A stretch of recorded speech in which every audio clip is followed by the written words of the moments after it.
Golan-Globus, Golan Theater is back with you. We did it backwards this week. We're doing it backwards this week. We're rewinding. We're reflecting. Blaxploitation Month, unfortunately, coming to an end. But hey, don't worry. You might see a couple like Fred Williams is everywhere. You might see him pop up over the summer. I can guarantee you will. Yeah, exactly. So it's not.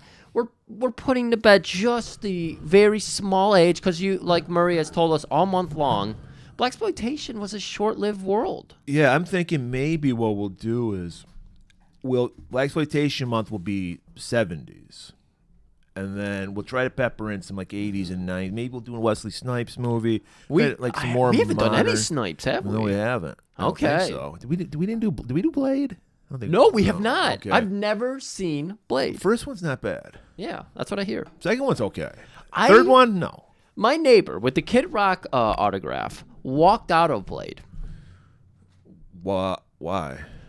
She's right. No. Oh, okay. Kid Rock fan. No. They weren't expecting it to be as gory and violent as it was. I think that was what's good about it. You saw a superhero movie where it's gory and violent. Yeah. Apparently they weren't expecting it. So they walked in and there was tits everywhere and there's blood everywhere. I don't remember there being any tits in and she walked out. She might have made up the tits part. Yeah, I think she did. So when are there ever tits in movies anymore? Good question. Well, I think Danny McBride is bringing it back, thankfully. He's given us a fair share of dicks and tits. And we get some tits in the PG movie we're going to cover today, by the way. We get a brief look at some titties. Did we? Where? Movie theater. The movie theater. No. I had the worst copy. Did you have a Laserdisc? Yes, I had the Laserdisc. Okay, It was pristine. My favorite part about the Laserdisc versions, and people are applauding Amazon's X-Ray. They just stole that from Laserdisc technology 35 years ago. Yeah. Like, with our Laserdisc viewers, we have a remote, 3,000 buttons on it, because there's so many unique things you can do. Yeah. Cameras you didn't even know were there. You can take control of and see the scene. We can do like a 360 if we wanted to. I don't know how Laserdisc technology worked, but that's why they buried it. It was too advanced. It might be Wakanda technology, or it might be alien technology. Are Wakanda's aliens who crash landed on Earth? You might be onto something. I don't. Marvel, we got it. We just pitched to you, Marvel. They'll take fucking anything at this point. Yeah. So why not? Before we get into the fun, I want. First of all, this is gonna be a very quick episode, movie-wise, so we need to front load it. Let's give people a quick synopsis of this movie. I don't know how to do that. Yeah, I don't know either. It's a bunch random sketches thrown together. It's essentially sketches. Scenes. Like, you're about to see the first movie shot completely live. They just literally shot this movie in about 8 hours, and there was a plot that the characters were told about, but they improv all their scenes, so sometimes they remember there's a plot, and sometimes they forget. Some scenes are funny. Some scenes are weird. Some scenes just happen because they need to set up the next set. It might surprise you, but neither of us watched this movie beforehand. So I just wanted, I wanted to end Blaxploitation History Month with a fun movie because the movie's been pretty dark this month. I mean, everybody dies at the end, the last three movies. So I said, to be honest with you, I just wanted to do a movie with two of our favorites, Yaphet Kotto and Rudy Ray Moore. Yaphet Kotto kills it in this movie. He's adorable. I love him. He's got that grin on his face. He is so perfect. He delivers everything so well. Like, I loved him. Him and Baby D's relationship was weird and wonderful. And then, of course, the big man in here, Rudy Ray Moore. Foxy. Wish there was more scenes with them. Yes, I wish there was too. I don't know why they didn't do that. He's a national treasure. People don't appreciate Rudy Ray Moore as much as they should. Right. If you're a new listener, I actually got to see Rudy Ray Moore live, and if you want to hear that story, you need to go either to our YouTube or our SoundCloud. That was in our first ever Blaxploitation History Month 5 years ago. Avenging Disco Godfather. Look into that. It's a great story. I'll actually, you know what? I'll actually put the YouTube link on our Twitter so you can check that out. We haven't had enough fun with Rudy Ray Moore. I think we Well, still have we 3 didn't want to movies. because when that Eddie Murphy movie came out, we're like, everyone's going to be riding Rudy's dick. And This that is ain't how we true. roll. Yeah. We did it before the Eddie Murphy movie because we knew who Rudy Ray Moore was. Yeah. And we didn't want to just get in the also rants, these copycat people. I know. We always go. We're like the salmon. We always swim upstream. You know, before people were eating ass all day, that's what me and Murray were doing constantly. Yep, a knife and a fork. That's right. That's why the peach is such a relevant metaphor on this show, is because we've been the peachy boys for the longest time. Bury your face in it. That's right. But before we get to Monkey Hustle, cause guess what? It's gonna take us about 45 minutes to get through this movie. Yeah. So we're gonna talk about some of the other shit we did while we weren't doing this episode. Yeah, do you want to go first or should I go? Well, Murray, apparently you have heard of this movie. I've been going deep into Mike's Plex server. I've just had a lot of movie time on my hands. There's something about unemployment that just leaves you with a lot of time.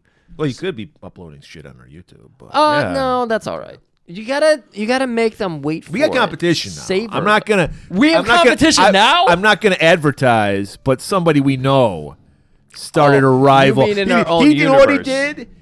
did? This in wrestling terms, he's an outlaw promotion and he's invading our territory. He's trying to. And I love the guy, but I will destroy you. If you're listening, I will destroy you. That's okay. He knows what's going on here. But as you were He's saying, more than welcome to give it a try. We all know that he's gonna hit that bar. it's cutthroat. He's gonna attempt Conjete and he's gonna quit. Yeah. We attempted and we persevered. Yes. So good luck with that. But I've been hitting that fuck.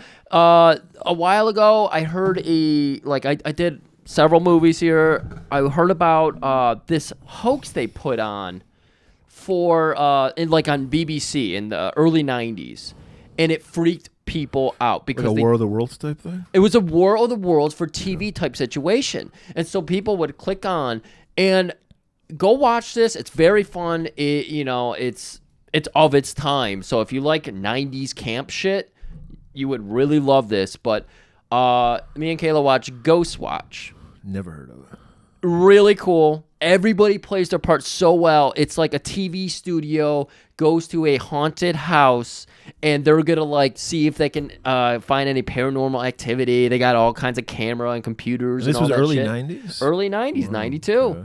Really cool. It campy as shit. A lot of what you're gonna enjoy about it is just seeing how fucking ridiculous and campy it is, but very cool. And then I watched one later that night. People were falling asleep. I had nothing to do with myself. So I look across Mike's Plex. What did he upload lately? A little movie called Blood Sand. The most forgettable movie. But every once in a while, these movies, and this is why it's kind of fun to watch them, they hit on a scene. Yeah. And so I saw this, by the way. Yeah, I've seen it 40-some years ago. this movie advertises itself as the reverse Jaws. Yeah. So instead of fearing the water, you fear the sand because these monsters would eat people from the sand. And so dogs, people on walks at night, all that kind of shit. Did they ever show the monster? I don't remember. They kind of do. And it's stupid. Do you remember who was in it? No, not a single fucking God, I soul. want to say Robert Forster was in it. He probably wasn't. I don't remember. John motherfucking Saxon is in it. Oh, wow. Yeah, I think he was a politician in it or like a police person. I can't remember which one.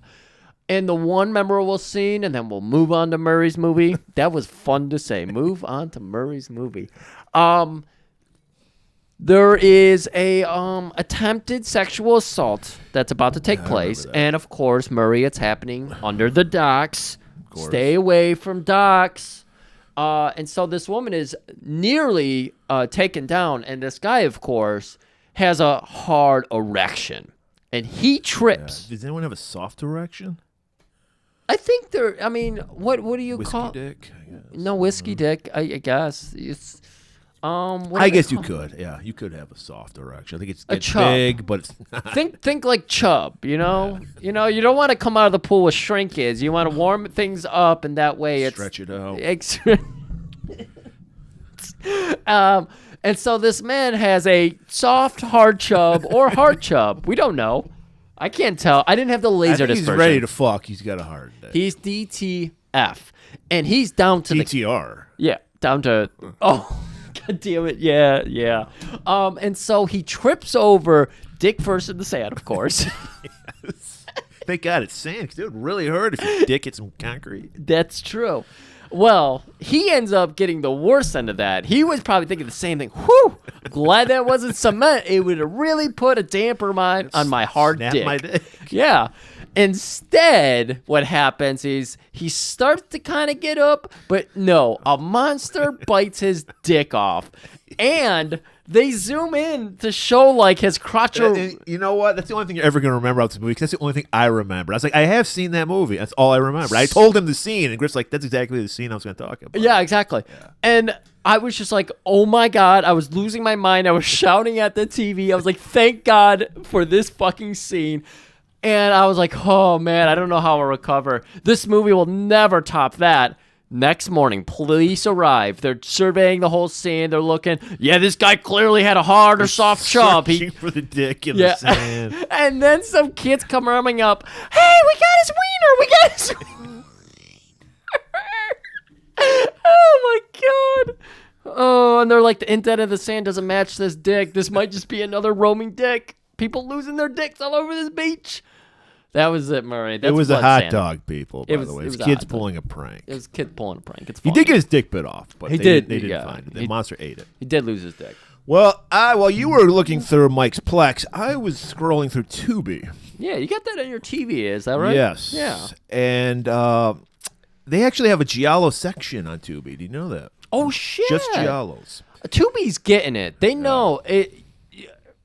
Maybe Tubi listens to us and hears that everybody on YouTube, they just want dumb movies for free. Yeah. And Tubi's the one doing it. Yeah, for now. For now, they're definitely going to change. Because aren't they owned by like NBC? They own some corporation. I believe it's NBC. Them, I believe that's why they got that Super Bowl commercial. Yeah. And I certainly did yell at somebody. I'm sorry, Brian. I didn't mean to do that. I thought he sat on the remote. He was high, so you know. So I'm like, I want to check out Giallo, and I clicked. I saw one. It was called Arabella Black Angel, and it had kind of a hot chick on the picture. So I'm gonna look into this. Isn't that great? We should judge more books by the cover, right? Like always. Yeah, that's what I do. Comic book buyers, movie renters. It was a late era Giallo because it came out in like the late '80s. The height of Giallo was the '70s, but did they show like up to the forearm? What? Isn't that a good joke? Because they always show the hand in Giallo, so I said up to the forearm. No, you didn't. It was a woman. They didn't show any. Oh, okay. So all right. So this is probably the sleaziest movie I've ever seen that wasn't porn. Like I wasn't shocked, but I was kind of like, wow, they're really going for it in this like just movie that's on Tubi, free to the world, anyone can see. Because the premise is, all right, there's this woman who's a nymphomaniac. Okay. She married this guy. On their wedding day, she wants to fuck so bad. They're driving. She's like, I got to suck your dick right now. So she's sucking his dick as he's driving. Of course, when you're getting your dick sucked, Griff, you put your head back and you close your eyes like, but you don't want to do that when you're driving. So the guy crashes the car, and he's a cripple. Are you sure this wasn't a Cronenberg movie? No, because the dick didn't get bit off or anything. Okay. He's just crippled now. Because this scene is literally in Crash. And well, they probably stole it from this movie. Cronenberg's a fan. Yeah, and so, okay, so he becomes a cuck basically. He wants his wife to go out because his dick doesn't work anymore. Okay, maybe a fucking blood sand monster bit his dick off. I don't know, but he can't fuck. So he wants to watch. Well, he doesn't want to watch. He wants to hear the stories. So she goes out. It's like literally an abandoned building. I thought it was like a pop-up fuck pad or something because it's an abandoned building, but there's a guy dressed up like Frankenfurter out playing an accordion. And he's like, you got to pay for your sins first, honey. And like, you got to pay to go in. And there's just people fucking and spanking each other and doing all kinds of crazy shit in this abandoned building. Wow, we got a scene like that in this week's movie. Yeah.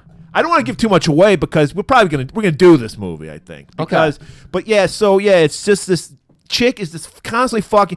And like the woman gets totally naked, full frontal. Guys, I mean, I hope these guys were a couple in real life because this guy's ramming his face in her crotch, and you can clearly see she's naked. Yeah, and he's just going for it. I mean, some people, He's method. He's going for it. Some people are into, that promiscuous sex lifestyle, so maybe she was also into that. Maybe she was really into, what do they call that, voyeurism when you're watching. Yeah. when you're watching. Okay. But the husband wasn't watching. I understand. She would come that. back and tell him the stories, and he was a writer, so he would write the stories. Shit. See, this sounds like Cronenberg. Yeah. This really does sound like Cronenberg. Yeah.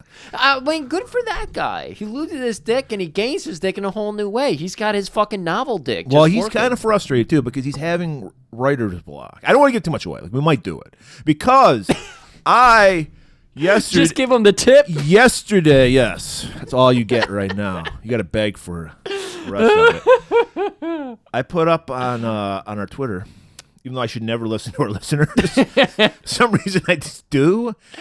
I said, would you guys be into us doing a month of just sleazy sex thrillers? What happened the last time we asked them if they wanted to do a sleazy movie? But we're going to pick the movies. We're not letting them pick the movies. Okay. We're picking them. Okay. Because overwhelming. Last time I checked, it was like 30 yes, which was one asshole. No. I wonder who that is. Mm-hmm.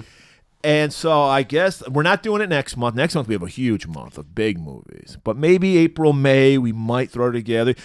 And people, one person I'd be like, I thought, because I threw out a couple names of movies, and he's like, I thought you said sleazy. Because they weren't sleazy enough for this guy. No, we're not going to do shitty, like we're going to do movies that have some kind of quality to them. Right. And there's movies I want to do that have, I don't know how, they have very antiquated views because it came out in like the early 80s, 70s that like about certain members of society, and I'm interested in like exploring that. I don't want to just talk about people fucking, all right? Right. Because one thing we're not good at is talking about action and even fucking action. No, that's why we rely on the Sweetson scale whenever that'll get a workout that month. Exactly. That's. By the way, I just realized we should have talked about this beforehand. Probably. I don't know who's going to be the one of the good ones. I don't think there's any white person in Monkey Hustle. Murray, there is good ones, and we'll get there. I didn't see one white face the entire movie. You'll know it when we get there. Maybe we'll prepare each other in our trailer break here. But anyways, so yeah, this is going to be an interesting movie. One thing I like about this movie that's a problem that's plaguing us today, and we're starting to realize it as I was describing some of the movies I also watched. You were like, why do all these young actors have anime faces? Is that becoming a problem, audience? Do we have too many anime faces? I think it's because this younger generation wants to fuck anime characters. I mean, they'd rather watch hentai than porn. I've got the numbers right here. Over the last 10 years, viewership of hentai and anime porn up 3,000%, Murray. I believe it. I have no interest in it. It's up from 100 to 3,000 people. It's an epidemic. It is. We need to cut this at the knees. I'm already working with Ron DeSantis on it. Who would you say is a perfect example of an anime actor working today? I mean, the one example I had, and I don't know her name, so this is great, but she was the lead in this movie, The Menu. And then I believe she was one of the mutants. She was the lead in The Witch. The Witch? Yeah. When did that come out? Like I don't know, like 10 years ago or something like that. She was the lead in that? No. She's that old? Well, she's probably 30, I would think. I think she was a teenager in the movie, so maybe late 20s. Okay, and you told me that she's going to be playing Furiosa. Yeah. And I don't agree with that at all. She was in The Northman, too, that came out this year. Oh, yeah, okay. She's the main love interest of. We should know her name. I don't know her name. Yeah, I don't. Well, she's going to be gone. She's going to be everything, and then she's going to be gone in a year, so who cares? She's at it for 10 plus years now. Well, I'm just like, what superhero is she going to play? You know what? She did play a superhero. She was in The New Mutants. That's what I was going to say, yeah. She was great in that. I liked her in that. She was the only character I liked in that movie. Yeah. Too bad we don't know her name. Too bad we don't know her name. Too bad we don't do research. I mean, we could. We have something called the internet. We could have just looked it up. We could look it up right now as we're talking, but no. As we've talked about with many of people, facts. You guys can find the facts. You want our facts because we've got the good. Yeah. Facts. First of all, there's way too many podcasts that use facts. Yeah. By the way. Our certain rival uses too many facts. Yeah, you need to ease up on that. IMDb. A little less scripting, a little more from the heart, buddy. Yeah. We're about emotion and feeling. We're not about. Even when he's been on our show, fully emotes for us. Emotes all over the place. Gets on his own show, can't emote at all. What is it? It's a tough business. People think business. this shit's easy. Like anybody can do a podcast. Yeah. And then when you see that like 99% of podcasts go unlistened. Yeah. I mean, it's amazing. Like we think we don't have the big audience, but we probably have we're probably in the top 5 percentile of podcasts. I know. We're probably at least in the 60th percentile. We're over the hump. We're definitely over the. We're definitely over 50%. Yeah. Yeah. Because there's so many that are just dreadful that no one wants to listen. That's to. right. But you know what? What's a hustle if it goes unnoticed, Murray? A monkey hustle? The monkey hustle. I don't. Do you know what the monkey hustle is? No, I'm still kind of foggy about what the monkey hustle is. I'm not even sure we can say that as white people. I don't know. Is there some kind of racist connotation? I will say when I said we're doing the monkey hustle, there was a Can you? Is it?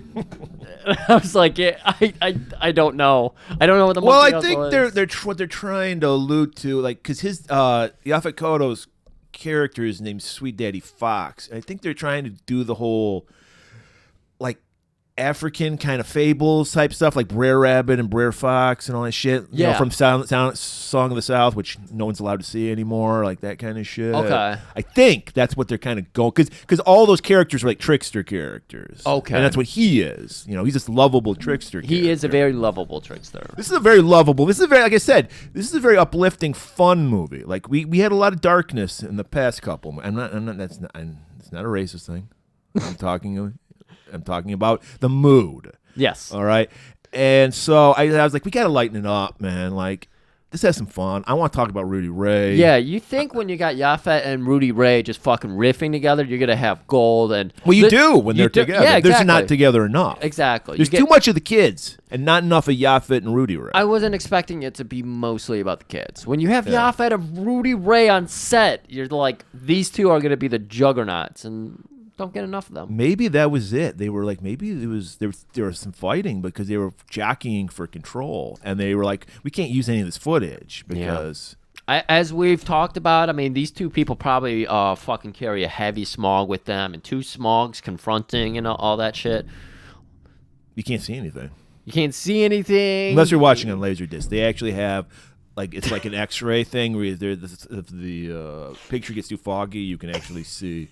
Windshield wipers pop on the screen. There's Predator vision. There's X-ray vision. Of course. Yeah. Oh man, but it is an insane movie.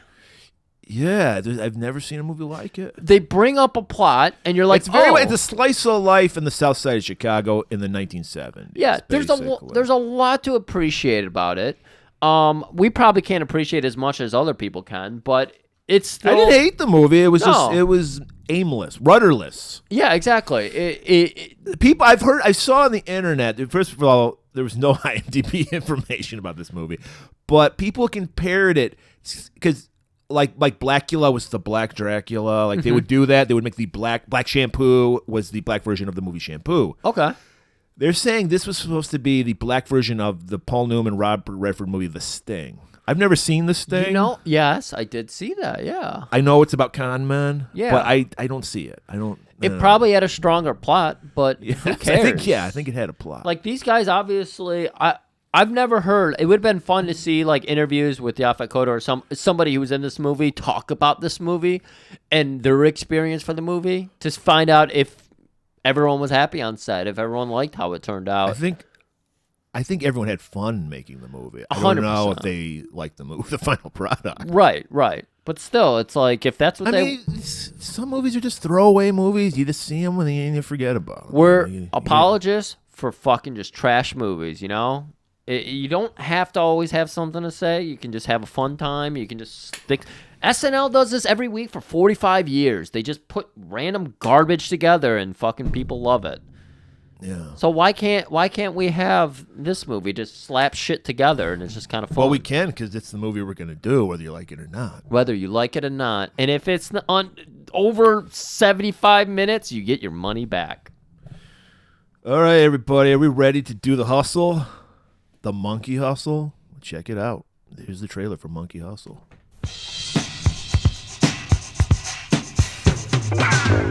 Hey, brothers, look what's coming down. They, the head slicks themselves. Yaphet Kotto as Big Daddy Fox. Rudy Ray Moore as Glittering Goldie. In Monkey Hustle. Teaching the young bloods how to step forth into the world of flim flam. Scoot and scam. Cool as they come. Show me the way, superstar. And twice as sharp. You sure is bad. Badder than bad. They learn to handcuff the lightning. Chain the thunder. Walk through the graveyards and put the dead on a wonder.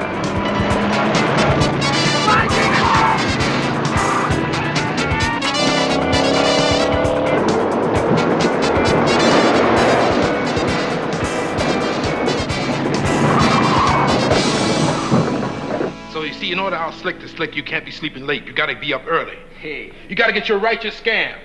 Run it through 5 different ways from Sundays, making sure there ain't no holes in it. Then after you run it through 5 different ways, then you're ready to jump out in the street with your bad walk, your bad down dip. You're ready for the monkey hustle. All I'm gonna do is let you kiss me now. Yeah. Thanks.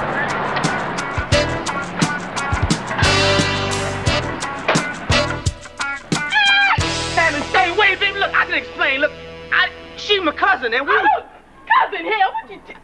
Where you going?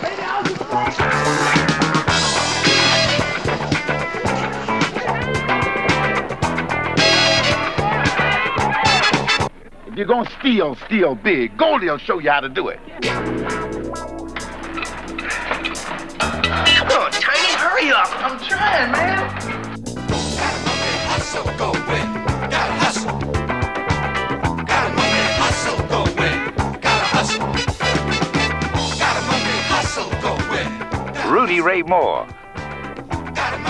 Yaphet Kotto. Fight for truth, justice, and the American way. Monkey Hustle. All right, welcome back. Great trailer. Hopefully it did a better job of squeezing together the story. You probably got the full Yeah, gist you probably of it. don't need to listen to the rest of this episode. I think Right. the trailer probably tell you everything you need to know. Right. There's multiple versions of this on YouTube. There's one that is a cleaner definition, and the person who uploaded it decided to put his own music into it. Okay. So instead of hearing... That might have been the Laserdisc, because in the Laserdisc you have actually options. You can do classical score, you can do funky score, you can do death metal score. Death metal That's what I score? listened to. Oh, It was pretty Murray. good. Did you even get the real experience then? I think that's what Yaphet Kotto wanted it to be. Yaphet is a big old death metal guy. He's one of the innovators of death metal. One of the innovators, of course. So instead of getting... Because the monkey hustle is used constantly. I imagine that's what the song's called. Yes. I imagine that's what we opened with. Yes, of course I you did. imagine that's what they heard in the trailer the whole time. Yeah. Because it's used constantly. But instead they had like some Jay-Z song, I think, played over. Oh, no. Yeah. I don't know. I don't like... Am I supposed... I can't... I can't criticize his wife. Am I allowed not... I can't criticize him either? Is he the no. greatest rapper of all time? Like she's the greatest singer of all time? I wasn't around for the coronation, but apparently it happened. I don't know. That's a really good question. I thought Iggy Azalea was the greatest rapper of all time. That's something a white person would say. It is. Or no, a white person would say Macklemore. I think that was that white rapper.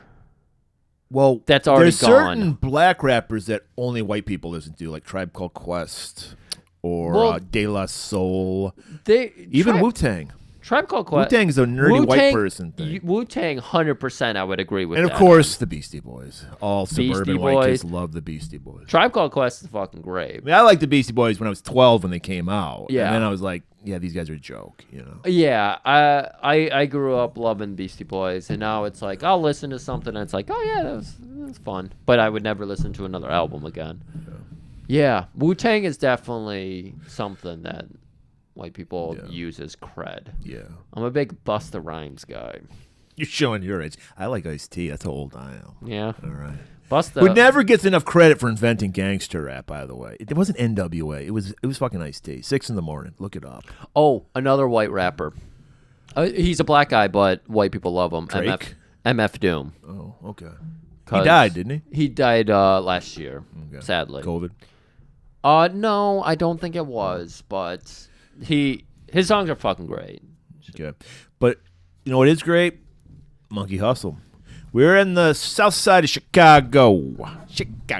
And again, this is a 70s movie, so anything fucking goes. All the shots, exteriors, anything you're seeing on the city streets, fucking not a set. Like, that's what I love about our 70s movies. Yeah. Is they always film on site. You know, you don't... Yeah, you get a lot of good aerial shots of Chicago, 1976. That's right. Beautiful city. The Windy City, they call it. The Windy City. I've heard it called that. Yeah. Yeah. They're busy. Right on the shores of Lake Michigan. That's right. Their hottest fucking road with all the businesses that everybody goes to from out of town, Michigan Avenue. Right. They call it the Miracle Mile, don't they? The Miracle Mile. Well, they're trying to get away from the fact that it's not even named after their fucking city. It's named after our state. Well, yeah, 'cause we explained last week with Detroit 9000, we're the best. I mean, So we're opening up. We're seeing that not everything bad happens in an abandoned warehouse, because that's where Yaphet Kotto takes up shop yeah, here. that's his office. This is his Fon's office. That's An right. abandoned warehouse. Stacks and stacks of things labeled, Sharpied, TVs, radios. What else was big in the 70s to move? 8-track players. Cadillac converters. No, catalytic converter, not Cadillac converter, catalytic converters. People still steal them. People weren't hip to that back then. Probably no, it was fucking hubcaps and tires. There we go. That's a very 70s thing to steal. And one Murray loves to talk about, hood ornaments. Yes, that was an 80s thing. Oh, it was Yes, 80s? yeah. He was ahead of the times. I was in junior high when that was the guy to get your Cadillac hood ornament. I had a fucking Cadillac DeVille. If anyone stole my ornament, I would have shrugged. You had the big fucking I did. logo? Cool. Yeah. So, all right, we see a pair of hoodlums, or at least we think they are, Tiny and Playa. And they're watching our man, Sweet Daddy Fox. That's right. And he's aware of them because he knows he's got all the angles. He's a master of the monkey hustle. That's right. But he acts like he does, and he goes into his little office. Kicks his feet up on his desk, starts reading his paper and everything. He's got the silly putty out. He's fucking, pulling it off the paper. And, like, how did he do it? That was so fun. That was fun. our entertainment as a kid. Silly putty on a fucking comic strip. I remember lots of Sunday mornings doing that. It was still big. Life was so much simpler back then. In the early 90s, still fun. But these kids jump out from behind some boxes. Boo! We're going to work for you. See, it rhymes. Right. And he's Right. like, if you're going to work for me, you got to learn some lessons first. And there's a debt you got to pay for the monkey hustle. Kotto's line reading here, this is why I was like, I'm strapping in for this fucking movie. I'm ready for this. Because Yodo starts fucking just reeling off on. Yeah. Oh, man. Oh, no, I just did. That is actually Baby Yoda's name is Yodo. I just fucking took his first name and last name and sandwiched him. Sweet Daddy Fox here. He's going to go ahead and start explaining things. He's riffing. He's rhyming. I wanted to play the audio. Should I get the audio here? Maybe because I couldn't. They were talking. I couldn't too keep up. fast. I'm sorry, people. We all know that me and Murray here are very white. Well, I'm not. I'm white. I'm not very white. We're very white. Well, you're very white. You're Scandinavian, for fuck's sakes. Yeah, that's true. So, come on. So I'll go ahead. I'll get some of this beautiful audio. We'll let Yaphet Kotto, a.k.a. Sweet Daddy Fox. Explain the monkey hustle because we sure don't know what it is. That's right. Now you listen to me and listen to me well. I only train the best or the near best. And those who have come under my tutelary powers are spread far and wide across the 4 points of the globe. Only to get off the pages of Daddy's Law, my book of rules. When they have settled their debt with me, now you deal by the numbers according to Fox and follow the righteous commandments as laid out by Fox in a set of 3. What's the debt? How much? That's set when you finish the Fox course of Monkey Hustle Incorporated. Solid. When I send you brothers out into the world of flim-flam, scoop and scam, you'll be twice as sharp and bad as bad. I'll show you how to handcuff lightning, chain thunder, walk through a graveyard and set the dead at a wonder. So set 1, getting down mean to get over. And there you have it. That's the Monkey Hustle, people. And if you don't get it from that, you'll never get it. You'll never get it. Because we don't know what it is. And now we roll the credits, and we just see Yaphet Kotto, Rudy Ray Moore. We're excited. Definitely excited. I'm setting my plate up. I'm getting my calzones ready. I'm thinking this is going to be fucking 90 minutes of pure adrenaline. Just two titans going. It's like the Pacino and De Niro of the black world. It's going back and forth. It's fucking Neil Peart and the Bruce Springsteen drummer just going fucking back to back. Max Weinberg? Max Weinberg. That's right. Conan's drummer. That's right. I forgot about that. Oh.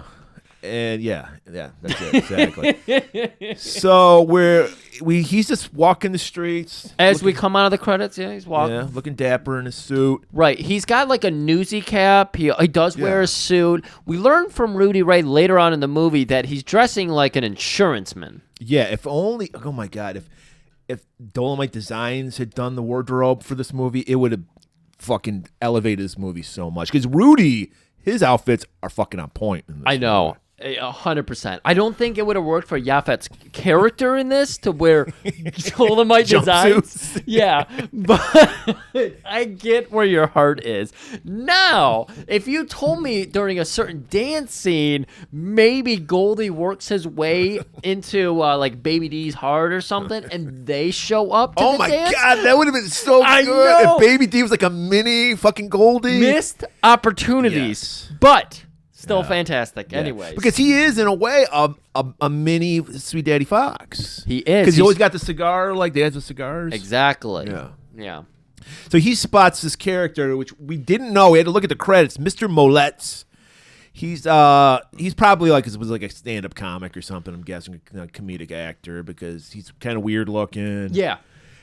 And the hustle never stops in Chicago, people, because they're hustling shit. I'm like, why are you hustling this shit? Exactly. A milk truck pulls up, and he goes, "Oh yeah!" And like the guy goes in and then drop off the milk at the store. He steals 1 quart of fucking milk, and he just thinks he just like fucking Rob Fort Knox. He's got this grin on his face. This is like when I go, now that we're like, hey, we don't want to employ people anymore. We want to do all the self-checkouts. I'm like, great. So the money you were going to pay them, I'm stealing from you. So Murray, you see these 5 lemons I have here behind me. I paid 69 cents for all 5 of them. Wow. Because what you do when it doesn't weigh You just them, did the monkey hustle. I fucking hustle constantly with these self-checkouts. Pay fucking workers or I'm going to steal from you. Okay. Legitimately. Griff just admitted to a crime. A hustle. Okay, we call it a hustle. It's okay. Exactly. You do it with a smile on your face. It's fun. I Because that's the did a thing. dig. Fox is watching. He's got a smile. He's like, he's enjoying it. So, yeah, he steals 1/2, or what was it, a quarter, a half? It was like a quart of milk. Quart of milk. He hides it under a mailbox. Then he pulls a string quarter straight out of Looney Tunes out of his pocket. Bugs is holding on to it, for fuck's sakes. He pops it into the newspaper machine, pulls out 4 papers, because, that old, joke. And then he pulls his quarter out. And he's so happy with himself. He's got 4 newspapers, and he thinks he's got a quart of milk, but no, Sweet Daddy Fox had swiped it from him. He's across the street drinking it, laughing at him. And he has no idea. He's like, for some reason, apparently Sweet Daddy Fox has his Predator fucking like camouflage on. He's literally across the street and drinking that milk, and he's like, oh shit, I got monkey hustled. It's a perfect innocent crime, though. A hustle, from what I've learned in this movie, is a perfect innocent crime. Right. Nobody gets hurt. I feel like every single crime, if we really did the numbers on it, they're only stealing from other hustlers. Oh, okay. It's almost like a poker game where people have $1,000 person. And and they if you steal from a hustler, is it a crime? Exactly. Yeah. Like, outside of taking the milk from the milkman, which, again, using my lemon metaphor, which is very real, so it's not a metaphor, anecdote, let's say, I feel like, it's pretty much a victimless crime. Yeah, nobody got hurt. No one got hurt. I mean, the milkman probably lost his job losing a quart of milk. But no, he didn't. You know what? You're probably right. Yeah. I'm worried about that little man. Yeah. I'm worried about him. So he walks off drinking that milk, and he picks up his protege, Baby D. Baby D. Little Murray. juvenile delinquent, little 14-year-old little boy, great fashion sense. He's wearing a bare midriff shirt, which was acceptable in the 70s. I never rocked it. I never had the abs for it. Never had the abs? But he's wearing a pair of jeans. I mean, I understand if you're poor, and in the 70s, fashion was way out of control. So you gotta like jazz your shit up. Yeah. So he just like shreds the like from like the knee down. So they're like tassels. His pants are tassels. Yeah. That was interesting. He's got a, when you're hustling people, you think the thing is going to be to blend in. Baby D stands the fuck out. Right. Well, because he wants to be Goldie. He's 15, cigar hanging out of his mouth, midriff, fucking tassel pants on. Yeah. You're right. He's trying, because Goldie, we'll see later, wears these types of outfits. Right. He's got fucking tassels constantly. He's got fucking hood ornaments around his neck. He's got all kinds of chandelier around his neck. Right. And so they meet up, and they get in Daddy's Fox's truck, and they're like, time to go to work. Beautiful, like Samson and Son, just iconic. Sanford and Son. Excuse me. Yeah. Sanford and Son. Yeah. I never watched this show. I just... You big dummy. Osmosis. So it's an iconic old fucking truck, and it happens to break down when they need it most and all that. It's tropes all day. Right. So they get to the train station. Right. They illegally park. Fox pulls out several different little signs to put in the dash to get away with it. Right. And they, pick a card, any card. They settle on building inspector. Right. And he's got a suitcase with him that has bricks and a shoe in it. And they walk in, and they're looking for a pigeon. That's right. And they spot a fellow hustler, a dipper, as they call them. He's like, there's a dipper over there. You see? A person stealing from an innocent person. They sell them out. Right. Well, first they try to break into some of the lockers that they have at the train That's station. what they were doing? Yeah. I was confused. And I don't know why they were doing that either, because we'll see what their scam is. He's like, perfect dipper, perfect distraction. Because this guy Dipper apparently is a mugger. So he's just got a purse snatcher. So I thought this was going to be one of the good ones, because the only white face I saw was this old white lady with a purse. No. Okay. I'm interested. We got him. We got him later. I'll tell you. So he grabs the purse. There's a cop there. He runs at. Is it the Black Knight? Is he the only cop in this area? Apparently, and I didn't realize this until the end of the movie, but we have a reoccurring cop. He is black cop. But no, he is, of course, not one of the good ones. I know when you do. No, I'm just inferring. Is he the same cop? Is that the Black Knight? I think it was. Okay, because that's what he calls himself, the Black Knight. Yeah. He's just the cop that's in every scene. So I think it was the Black Knight. He runs after the Dipper, and they're like, "All right, let's put this monkey hustle into motion." Because they see a guy who has a suitcase very similar to what they have. So they do the old thing where you just drop yours and you pick up the other guy's suitcase and you walk off. Everybody's distracted because the Dipper grabs the purse, runs off, the cop, the ruckus, everything. Perfect distraction. All right. And now we're just going to another. So the continuity of this movie's working out okay because we're in the train station. I'm ready to be a movie full of hustles. That's what I'm thinking. I'm thinking it's like Trick Baby. And we're learning about another. Clearly calling out the music business because we're about to see a very aggressive hustle here. Not aggressive. Anyways, so Win, one of our main characters, is showing up from out of town. He was just on tour with his little band. Yeah, he's a drummer. That's right. Win is a drummer. And comes back, and there's his manager. Just called manager. He had a name. Yep. Played by Stephen Williams, who was... he was the boss in 21 Jump Street, and he was Mr. X in X-Files. Oh, nice. Yeah, we've seen him before. Okay. Yeah, definitely in 21 Jump Street. Yeah. That was a fun episode we did. Too bad nobody listened to it, but hey. No one wants to learn about your punk rock lifestyle. Nobody does. Well, it's scary. It's a scary fucking It is. world. It's very scary. Quincy really scared everybody off. Yeah.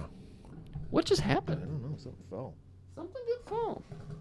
Table may fall apart on us today. It is from the table. Yeah, I don't. You must fuck with that screw. It's always loose. You fuck with that screw, don't you? This one's loose too. How did you do it?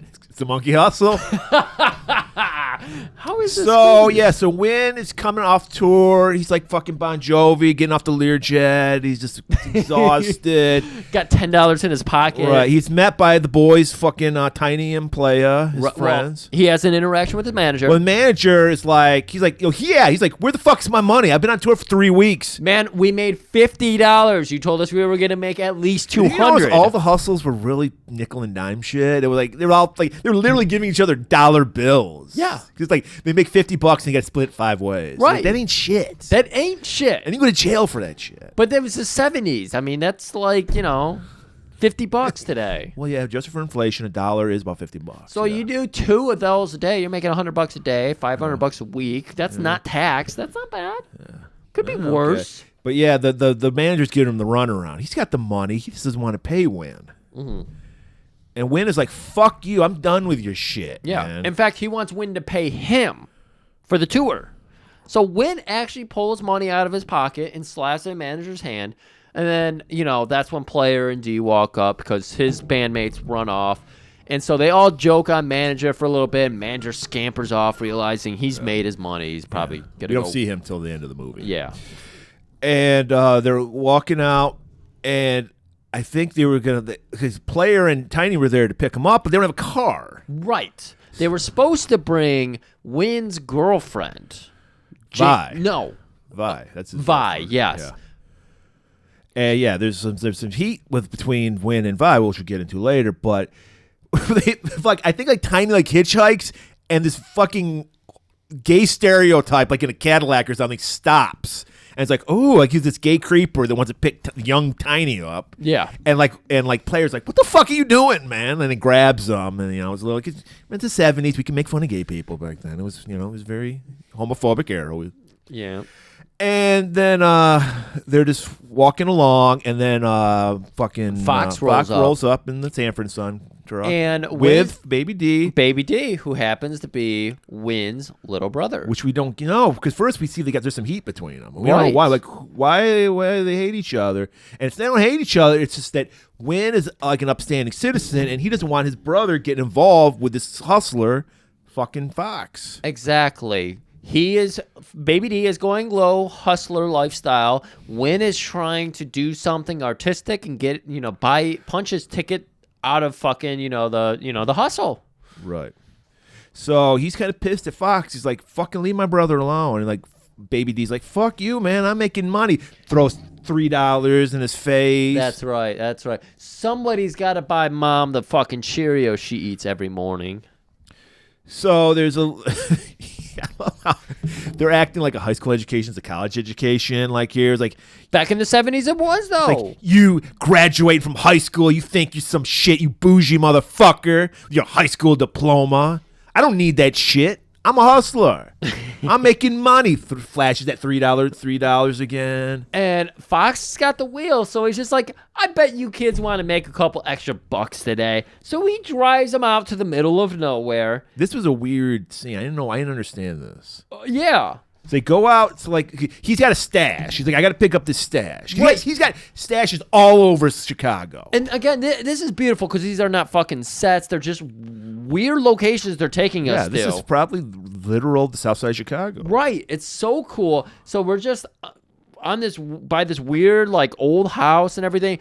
Before they do that, because Win goes, all right, I'll go along with it. He's like, what's up with Vi? And he's like, oh, she's done with you, brother. She's hanging out with Leon. Like Leon, the guy that graduated a year before me? Yeah, they were doing this while they were transferring the goods into. So they're already at the dilapidated house. They've already agreed they want to make the money. And then they're talking about this whole V situation. Yeah, and he's like, fuck Leon.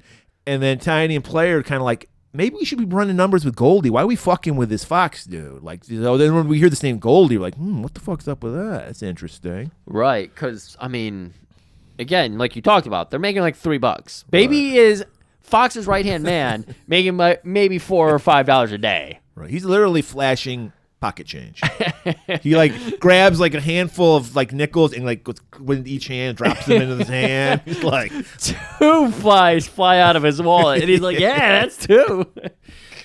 So yeah, and I love that because I think I've told the story before, but I had a friend who was working for a guy running numbers. Yes. So this is a real thing. You have. And so, okay, so Fox has this like shanty with these boxes. All right, this is what I gathered from it. He had put an F on it for Fox. Somebody had changed it to a B. And somehow is that possession is 9/10 of the law? Like if you just put, because he's like, that motherfucking trash man, B, whatever the fuck his name is, he's fucking trying to flim-flam me. Yeah. And they're just like, load this shit up. Like I didn't understand this at all. I didn't understand this this at all. I was like, who else would know that there are goods under this fucking stoop? Well, I thought they were working with the trash guy, but then it seemed like he was gonna hustle them by putting his initials on these boxes. The reason why the hustle is a fine business is because it's just hustlers hustling each other. They're all at the same poker table betting against each other. So that's why he's just like, and they're like, it's like boxes like TVs or something. He's like, load them up on my truck, boys. And while he's saying that, the garbage man shows up. Well, you're gonna go again. You're going a little too far because you brought up the whole thing about Goldie. Everybody's talking about Goldie. We should run numbers for Goldie, make real money. And Fox overhears that. He's over sitting down. There just happens to be a fucking old like back seat of a Cadillac just hanging out there with leather, stitch seating and all that shit. He's hanging out reading the paper. Overhears all this stuff about Goldie. Motherfuckers, you know why you don't work for Goldie? He is crooked as the Eiffel Tower. Wow. And Baby's like, yeah, man, he runs a fast track with some dirty ponies. Fast track? I'm not black enough for this movie. I don't know what that's supposed to mean, Murray. What's that metaphor? I don't get metaphors. He's up to no good. Okay. He's the bad kind of hustler. Okay. Because Goldie Price killed people. Okay. And so, but I think it's really Fox is like, I'm investing money in these kids. I don't want to lose them, 'cause Right. time is money. What is American? I will tell you what American is. And Fox just rifles off a political speech of what is America, what isn't America. Capitalism, how he is helping his neighborhood.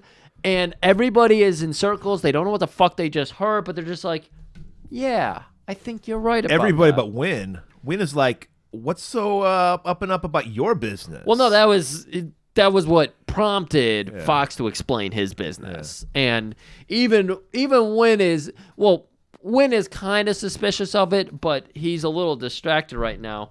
And the garbage truck shows up as they're loading in. And he's like, hey, that's my shit. See the B on it? And they're like, B, fuck yourself. And they take off and laugh as they go off. Another hustle. That's why Win doesn't get much of a chance to think about it too much. Because, they got to get But away they do go, he does chase them in his garbage truck. And they go through the neighborhood. And we see, is this going to be I see some white faces. Murray. These are the good ones. Why are they the good ones? Because they're surveying, because we're going to tell you the plot of this movie finally. They're going to put a freeway through this neighborhood. That's why they're surveying the area. Right. Why are they good? People are gonna lose their fucking houses. Hey man, they're everyday working people. I mean, they're so not one of the good ones. The fucking kids are stealing from them. Right. And you know what they didn't do? Shoot at them. Call the cops. Call them names. They just went about their business. They just did their job. I saw a smile on their face when they were going to hit. Okay, I guess, like I said, hydrant. there's slim pickings for white folk in this movie. Mr. White Folk ain't even in this movie. Literally, that's where we're at. In 70s South Side Chicago, if you're a white person in a black neighborhood and you don't pull a gun on a kid, you're a good one. And especially when they're shooting a fucking fire hose at you. And stealing Where do these tires. kids get fire hoses from? I mean, you see where they like open up the fire hydrants. You see that shit all the time. These kids are inventive. They're like, I got a fire hose. Yeah. And they're hammering these guys, pinning them against a wall, probably internal injuries because of the pressure. And yet, they didn't pull the guns. They did not. I think they had guns. And the kids, you said, they steal 2 tires so the fucking truck falls over. Yes. 2 of the good ones, because they do not try to kill them. And those antics also stymie the garbage man, because a fox goes through first, and then the kids start doing their little shit with the hose. Foxy knows a trick, how to drive on the sidewalk. So Right, and almost kill people. with 3 kids in his back seat, Right. he is fucking. He's taking- running through kids on the sidewalk. Even that, yeah. 10-year-old. He's like, hey, gotta hustle. I feel like this movie actually, now that I think about, really works into the way we tell a story because we're so disjointed. It's actually working. Yes. All right, so they got away with it again. Another fine hustle. Oh, never mind. We're getting to all the cut twos. This is where everything goes So crazy. when he's got to see Vi, he's like, what's up? I've been on the road. I'm waiting for some fucking pussy when I get home. And she's in Leon. Yeah. She's working for a sweet mama who runs the restaurant out of her house, Out of her house. I'm guessing. She's got the tall picket fence out front and everything.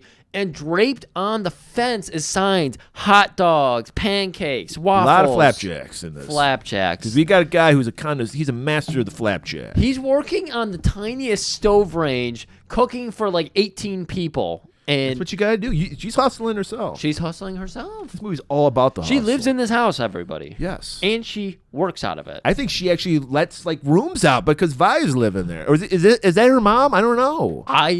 I couldn't tell. She's everybody's mom in the neighborhood. She's sweet mama. Yeah, I think Vi lives there for free.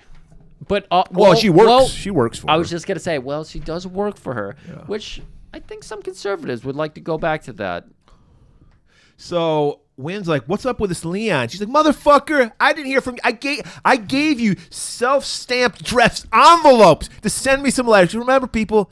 Say before cell phones, you had to send letters. You had to write letters to people. He sent her one. See you soon! Exclamation point. Didn't even you instead of the dot, you do the heart? Didn't even do that. I thought he just drew a dick on it, and it said, "See you soon." I think that was the one that got lost in the mail. So she's rightfully kind of pissed off. She's like, I moved on. Leon treats me well. Flashes his money. And then we go in and we see Leon is inside having some flapjacks. Oh yeah, and he's telling this. We learned on the car ride to like the pickup that Fox took the kids to. Handing out your class ring, Murray. Maybe you handed out your class ring to some people. Yeah, you know me. Varsity jacket and class ring. I was all about high school. All about it. Best years of my life. Best years. That's such a fucking thing, though. That was so funny. I remember finishing high school in 2005, and they're like, "Do you want to get a letter?" I was able to get a letter jacket in freshman year because I'm a ace tennis star. And so they're like, Carolitis here. "Do you want to get a letter jacket?" My brother got one, and I was like, "Fuck no! Do I want to Your get brother? one?" Yeah, it makes perfect sense. Your brother. And then on my senior year, they were like, you don't even want a class ring." And I was like, "Fuck no, I don't." When have I ever worn a ring? Why would I want a fucking class? He flashes like a ring on every finger. Well, Murray, come on, keep it down. One is like it's just his griff. It goes across all 4 fucking hands. Okay. Oh, I have to wear that for confidence for the show because we got to be high attitude. It's like Costanza say, you got to bring it. Yeah. I want to be off sometimes. Okay. So yeah, he's just like, "Oh, this is your little boyfriend you had before." He hands Win $1, like, go buy yourself something. Exactly. And I love that in a minute we're about to see Win hand $1 back to V. Like, yeah, I made this dollar on tour. You should have it to pay for my coffee. Well, he can't help. He got ripped off by manager, so But it's not his fault. The reason we brought up the class ring is that Leon tells her, you could take that flimsy little class ring off because Win gave her his class ring. Yeah. Yeah. I think you're my girl. I own you now.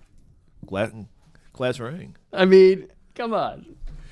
So then Win just storms off. He's got humiliated in front of his girl. Mama is constantly... Mama said, Win is not so bad of a guy. Yeah, she's like, you need to stay with those creative types, not these hustlers, these street hustlers. That's right.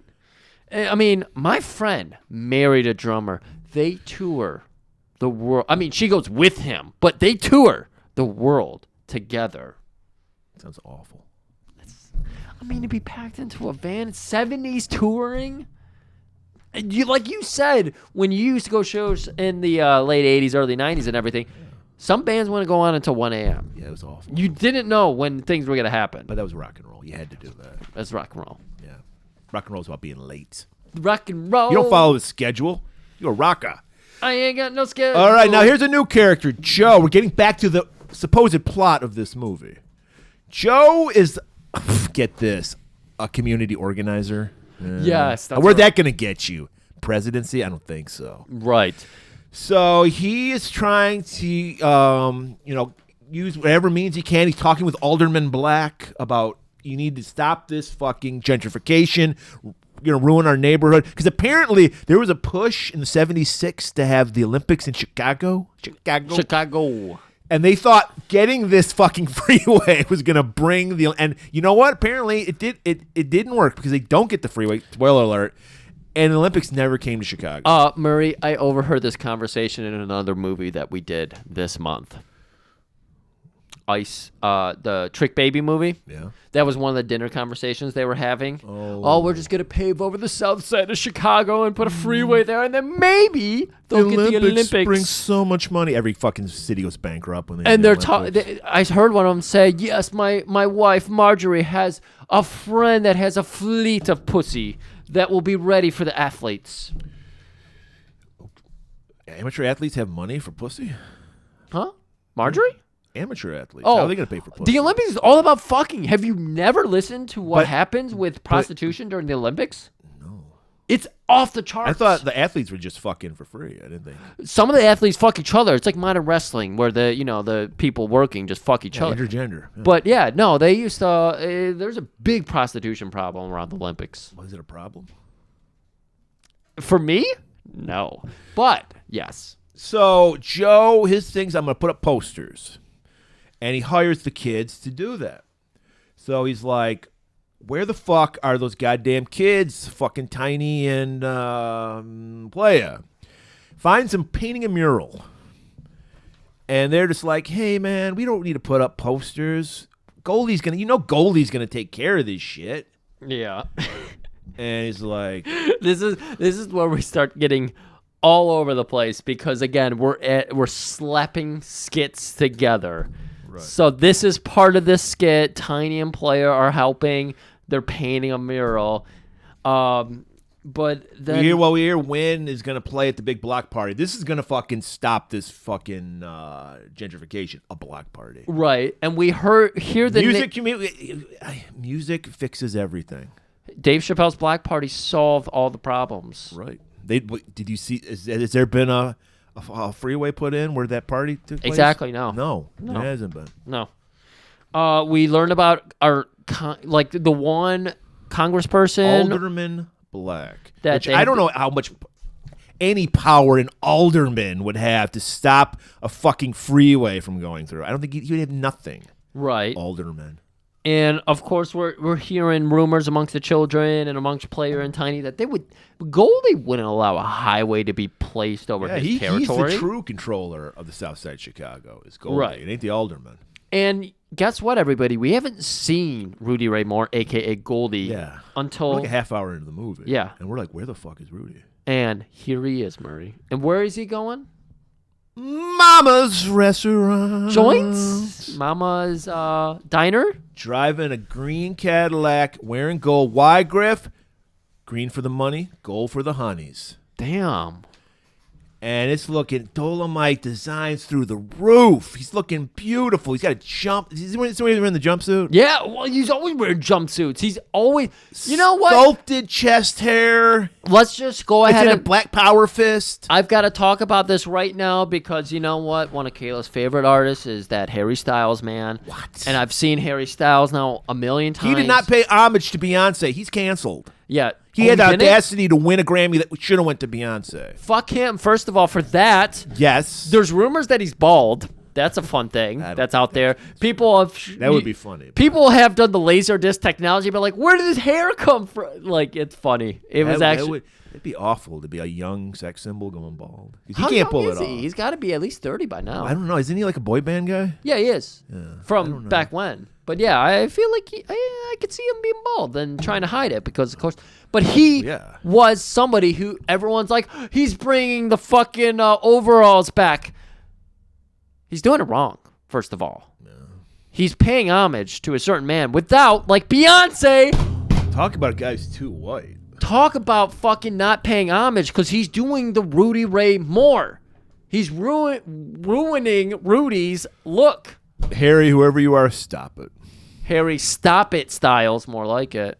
Yeah, well, it makes sense because as I learned, I didn't know this until I watched the Eddie Murphy, Rudy Ray Moore movie. He wore a wig, so he's wearing a wig, that Afro wig. Didn't know that. Yeah. Oh, that's funny. So it makes sense, and yeah, like I said, his chest always fucking out for every pec gelled, Afro sheen pec gel. I find it Like I said, sculpted chest hair in the black power fist. I You think notice it's that? really it was beautiful. Gold pants. Well, he's wearing jumpsuit now, but the gold pants are up to his nipples later on. I'm sorry, I didn't mean to stifle you there. More like Harry Stifles. But it's just like I find it so funny. Like pimps and everything, their look was so flamboyant. Yet the '70s was like a far more homophobic time.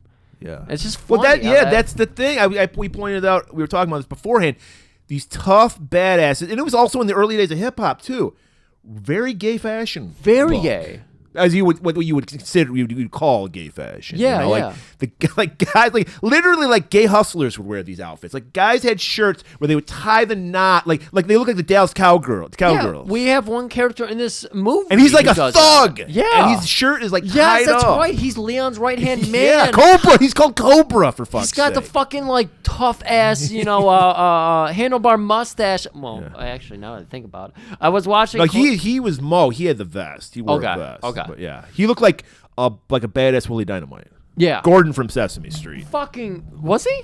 Yeah, Wonderful. I just I love it, and I Willie Dynamite was not this guy. oh okay. Yeah. It's I don't know. It's crazy. It's all over the place, and there's too many thoughts happening. So, and you were like, now the movie has begun because Goldie is in it with his jumpsuit. I think he had the pimp hat on too. With this, like the Australian hat where one brim like is folded up on the side. It was looking Oh great. yeah, beautiful. It's hard to remember because there's so many exotic looks for Rudy Ray. Right. And he loves him a choker. He's got this fucking. We're not even done. We're Yeah. not even done with No. Rudy Ray. He's got a gold, thick ass choker neck with like, was it tassels hanging down or just gold Multiple. bars? It looked like he put his head through a fucking a dream catcher. Like it's incredible the things hanging off of him here. Yeah, it's like talismans, amulets. Like No evil spirit is getting into that mind of his. Of course, yeah, he got everything covered. He's the master of the monkey house. God damn it. He's a signifying monkey. Murray, pledge this to me now. We will do another Rudy Ray. Of course we will. Within the next 3 months. Yes, we will do that. Okay. I like summer. I want first day of summer to be Rudy Ray Moore. I want that. We'll make that happen. I want that. So he's going to eat at Mama's, but as he's walking in, there is one of his guys, Mr. Mollett. Mr. Mollett. And he's got all these papers under his arm. Mr. Mollett, what have I told you with this chump shit? If you're gonna steal, steal big. And he just away with you. He's not worried. And I agree with him. You gonna steal milk in fucking papers? Fuck that shit. Right. What are you going to do? Fucking steal from the Girl Scouts? Get some cookies too while you're at it? So Goldie being the player, because I'm assuming he's had his fingers in many different crimes, but pimping I think is his where he started, where his heart belongs. So he starts working Mama a little, and he's like, "Hey, Foxy Mama, Yeah. I'd like to get you in my kitchen.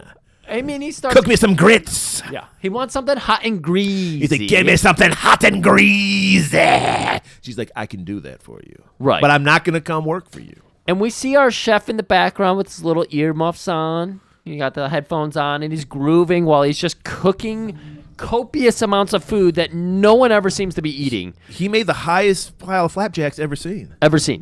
But if you look, there's multiple scenes of people at tables. There's never any food on those tables. He's always just cooking it. Is this some... He's an artist. He's like, no, you can't eat it. That's what the menu's about. You should watch that. But... I just find it fascinating. Are we living in some kind of like black hole hell world where you go to Mama's for food and yet the food is being cooked and it's never served? I think it's so beautiful you don't want to eat it. You just take it with you. Oh, so people dine there, but they don't actually dine there. They stick the hot dog in their dine pocket. with their eyes, which is the first thing you do when you eat. You eat with your eyes first. You eat with your eyes. But it's so beautiful. It's like I can't eat with my mouth. Except with peaches, of course. Yeah. Oh, yeah. You first acknowledge with the eyes. Oh, yeah. You mesmerize yourself and then you feast. Yes, you feast.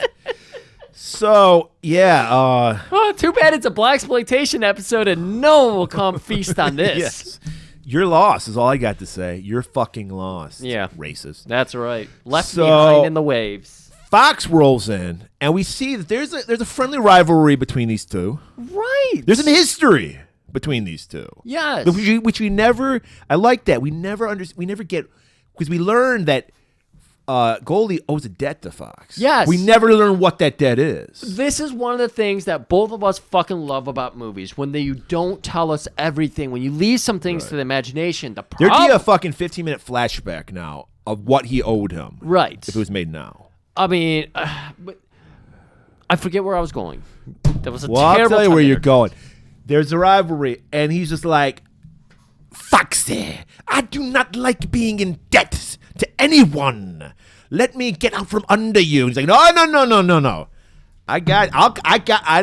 When I need that debt, I will call you. And he's doing. Yaphet is just fucking delivering this line with that Yaphet smile on his face, and you cannot be mad at that smile. No, it's infectious. Go- I was smiling, and I never smile. Murray never smiles, Never. but Yaphet Kotto People don't know that I have out teeth of because there. I never smile. I just want to watch all the Yaphet Kotto movies right now. I fucking love this man. So, except for, what was that movie? Midnight Run. You hated that movie.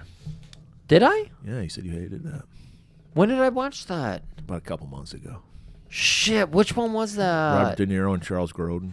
Oh shit, that movie. That's right. Yaphet Kotto was in it. He Yes, was he was. good in it, but he only has like 8 minutes in it.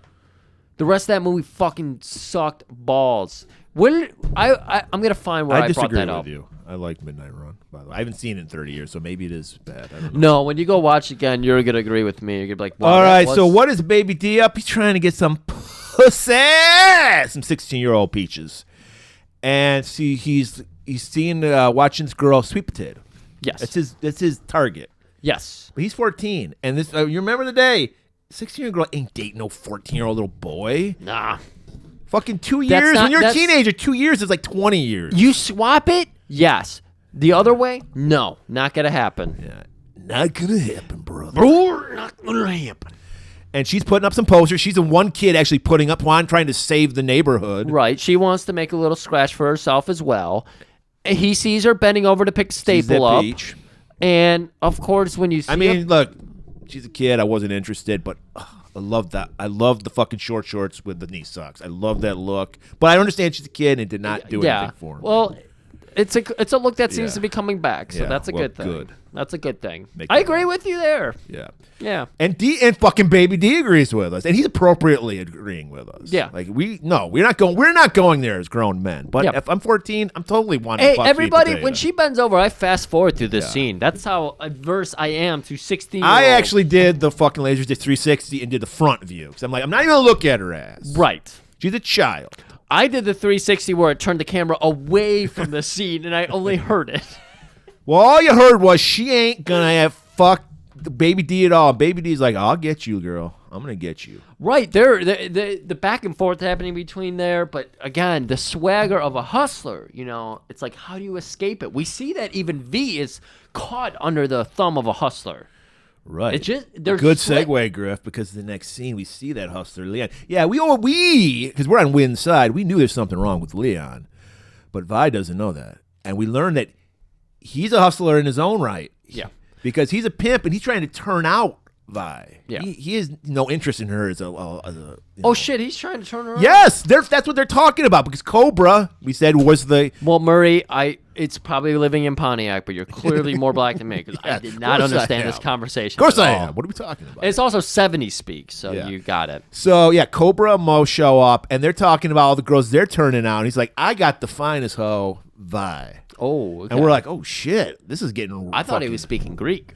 And then Black Knight rolls up, the crooked cop, he gets all the payoffs. He's actually working for Goldie, like picking up the fucking number running money and That's shit. right. And Leon comes over with the big old purse and hands him, just pops it right down there in the car, looks around, no one's looking. Great. Here you go. And now we go to a very somber scene when he's like, he has no money, he has no girl, he's just at the fucking river playing a harmonica. And if you understand Golan-Globus episodes, blaxploitation episodes, you know the riff he's playing.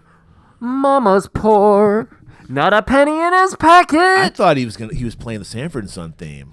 Written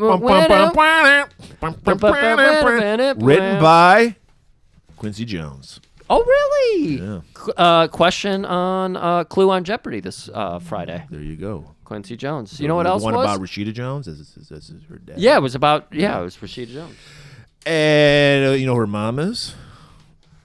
No, I Peggy forget. Lipton from Twin Peaks. That's right. I did know that She one. looks like a darker version of her mom, almost exactly like her mom. Which one was Peggy Lipton? She was the one that ran the restaurant. Yeah. Oh. Quincy. Mod Squad. Quincy knows what he's doing. Vi sees that, and she's torn because this is the love of her life, really, to win. But she Right. loves that money too, and Right. Leon is flashing it. Of course. She's got to think about her future, Grips. You can't. Musicians don't make money. Right. I mean, You know. I get it. It's like you want to get the fuck out of that hustle, but at the same time, it's hard to go against. To accept the money, you gotta be. It's like a politician, or you gotta show the shit. You gotta be fucking Tucker Carlson saying everything's false when you know that's how everything's true. It's hard. It's the monkey hustle. It's the hustle. It's the hustle. Cut to another disjointed scene. Sorry, everybody. It sounds like a normal episode, but this movie is seriously Yes. fucking insane. We're doing the most perfect review of this movie that's ever been done. And Never. No one's gonna be listening to it. No one.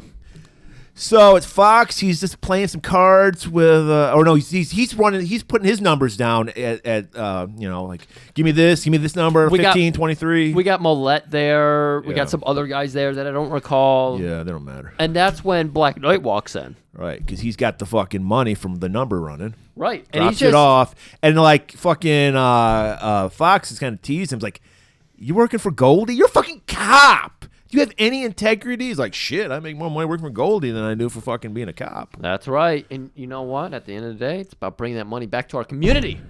Right. Right. And then we go back to Mama's because why not?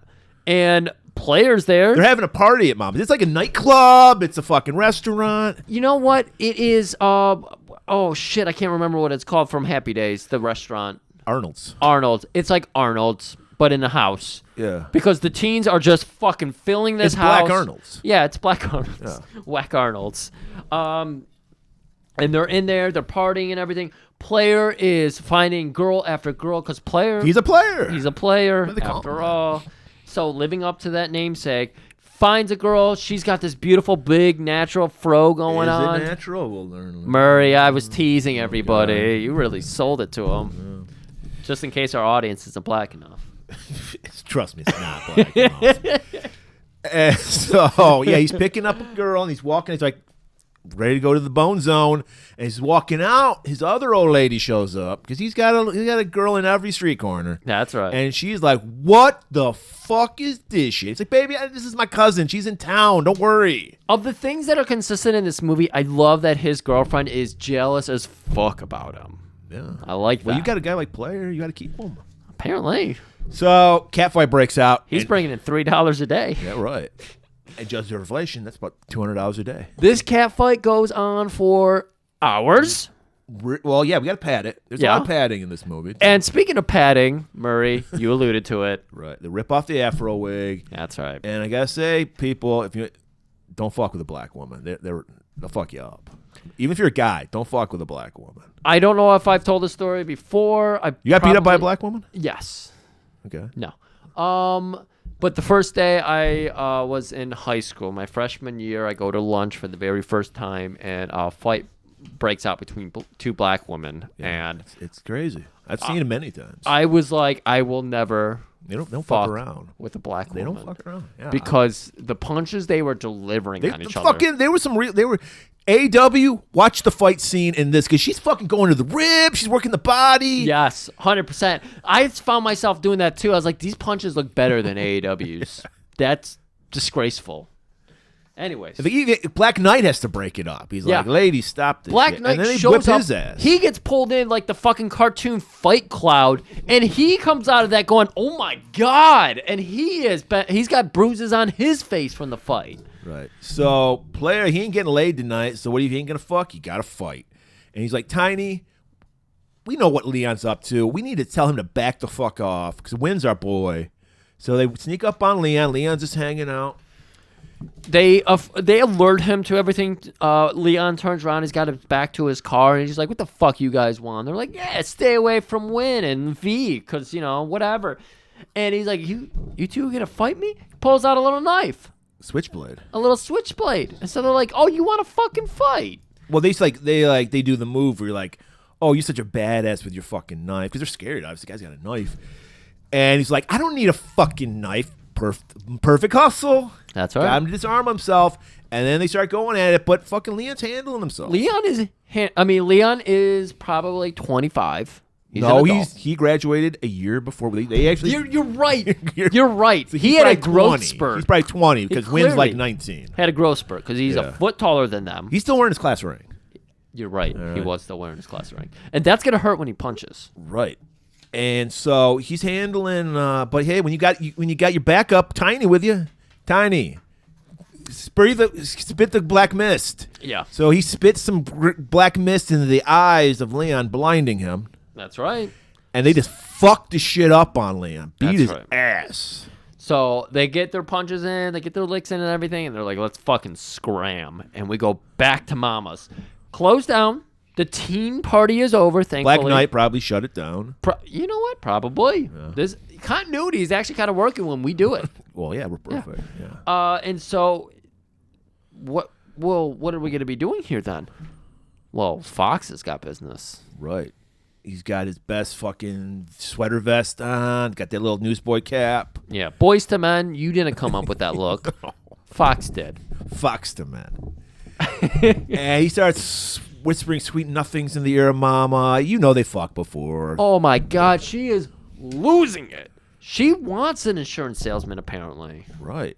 She's not into Goldie and his jumper. She's into fucking Fox. Well, yeah, she's on the straight and narrow. I mean, she'll run a hustle every once in a while. She have to, but like we said, if everyone's having a good time, is it really a crime?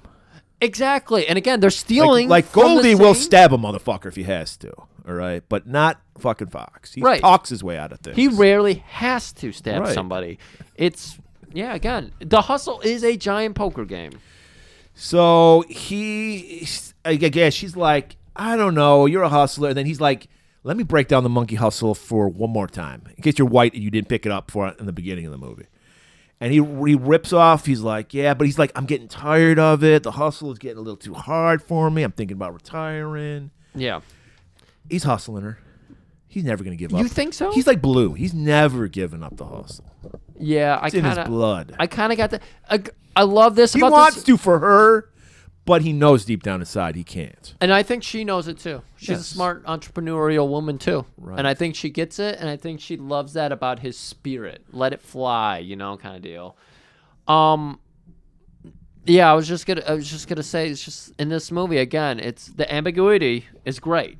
We love ambiguity. We love it when you don't fucking tell us exactly what we need to think about a character. Right. Here we are having this, dispute over, is he being honest? Does he hate the hustle? Because we've seen his warehouse. There's nothing in it.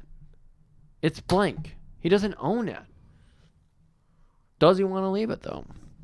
No, it's in his blood. He's like Blue. He doesn't want to sit at home and watch TV. He wants to fucking hustle. He get bored. Yeah, exactly.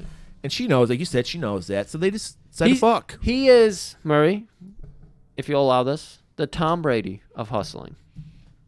He is the greatest quarterback of all time. I've seen the photo he sent of his junk. Him just hand over junk. Just Instagram that He shit. sent that. Oh, I thought he sent it to you. You thought that? He just put it out there for all the world to see. Oh yeah, he sent that to the world. He didn't just send it to Not me. to just Giselle. It was to the world. It was. He's like letting you know he's on the market. It was to me. He asked me if the market would like What did this. Aaron Rodgers have to say about it?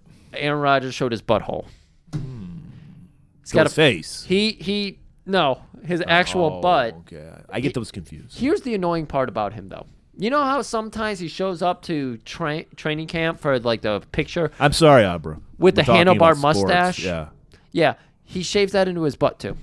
handlebar butt stash. Yeah, Oh, and I hate that about him. I hate it too. And so they fuck, but remember this is PG, so we cut away. Mama's not watching. And if you're not into oldies fucking, we got some youngins ready to fuck because this is a very bad, like, day for night shot. Like it was clearly like Yeah. daytime. Like they put a Yeah. filter maybe on it, but you could totally see there. And he climbs up into the window of Vi. They put eclipse glasses over the lens. And he does the classic thing we all do when we're 16 and we want to get laid. Baby, I love you. I can't. I got to be with you. And that works. Because he goes in for the fucking two. He goes in for the peach. That's right. That's So we got some fucking going up upstairs and downstairs. both floors rocking.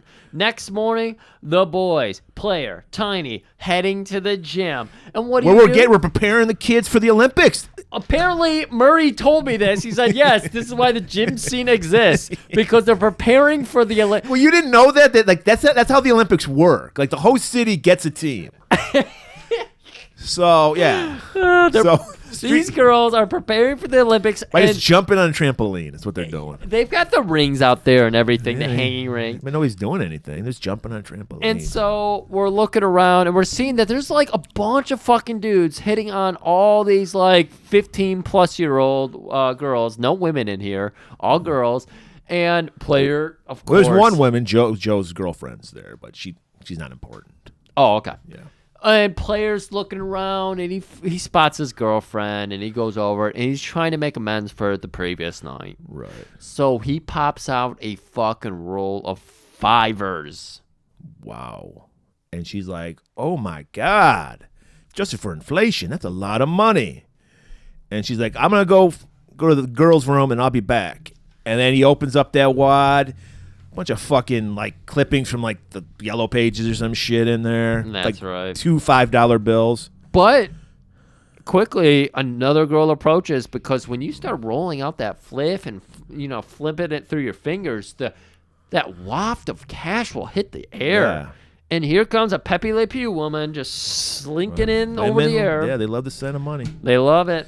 And she's just talking him up, and he is going along with it. Well, right. He's just Player. always trying to add to his harem, So he's just like, his girl is like literally she hasn't even gone to the bathroom yet. She's just on the other side of the room, and he's moving in. She's 10 feet away talking to Win in this scene. Right. And Win and V, they're talking right now. Yeah. And the Player's girlfriend is 10 feet away. And he's just talking her ear up and everything, and that's when she finally He should think about the pimping game. I mean, his pimp hand is strong. Right. Well, I think he should think about insurance, because I think that's what he's doing. He's always ensuring he has a bed. So then he should be working for Fox, because he dresses like an insurance salesman. That's a good point. I like this. Well, look at this. Connecting Look at the this. under. We can to talk about his lemons that he bought.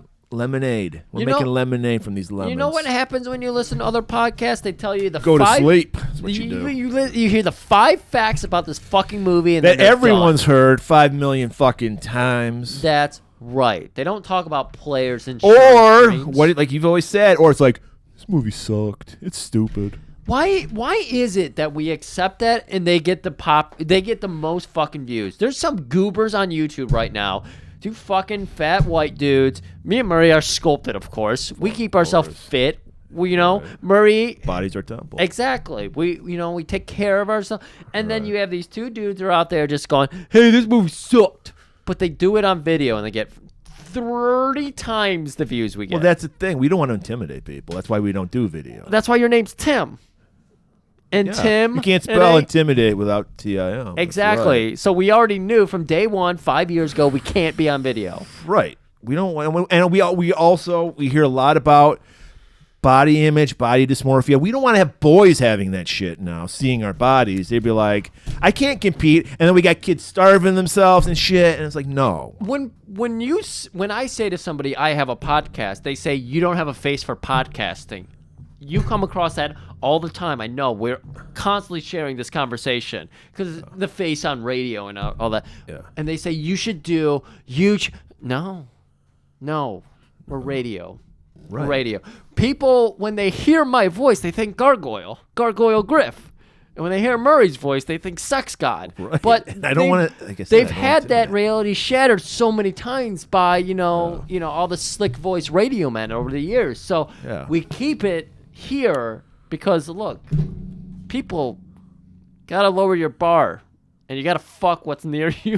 What am I doing? No, you're absolutely right. Okay. People need to realize, fuck what you can get instead of trying to fuck what you can't get. TLC told us don't go chasing waterfalls. Me and Murray. But they also said they don't want no scrubs. Sometimes you need a scrub. Sometimes you need a scrub. So don't. You can't be with the one you love. Then, honey, love the one you're with.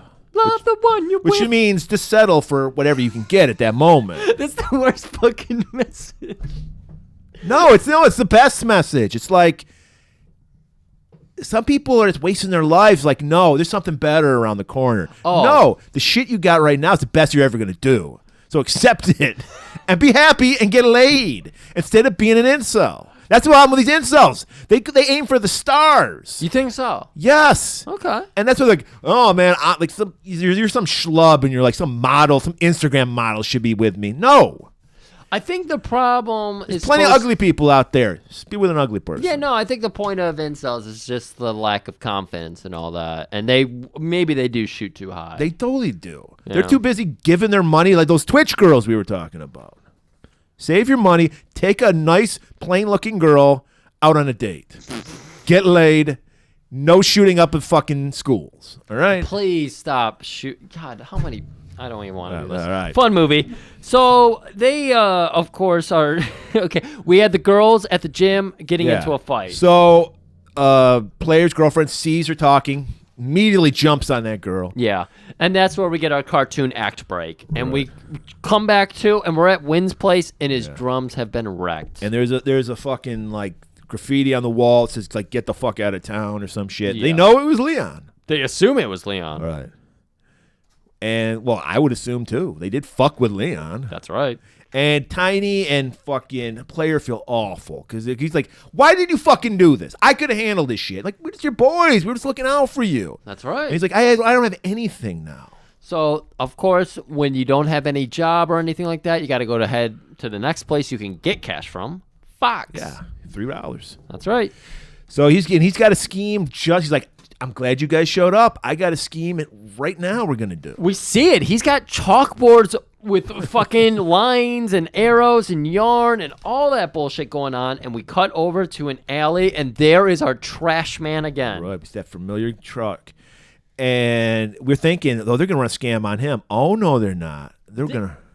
Convoluted scam ever. Yeah, it was way not worth the trouble. I was pulling my They hair get out. $55 for this scam. Pulling my hair out over this Well, I'm going scam. to explain the scam for you. Please, please, please. All right, so they have some TV boxes in the back of Fox's truck. So Fox, beautiful fucking reverse driving, he goes right up to the back of the garbage truck.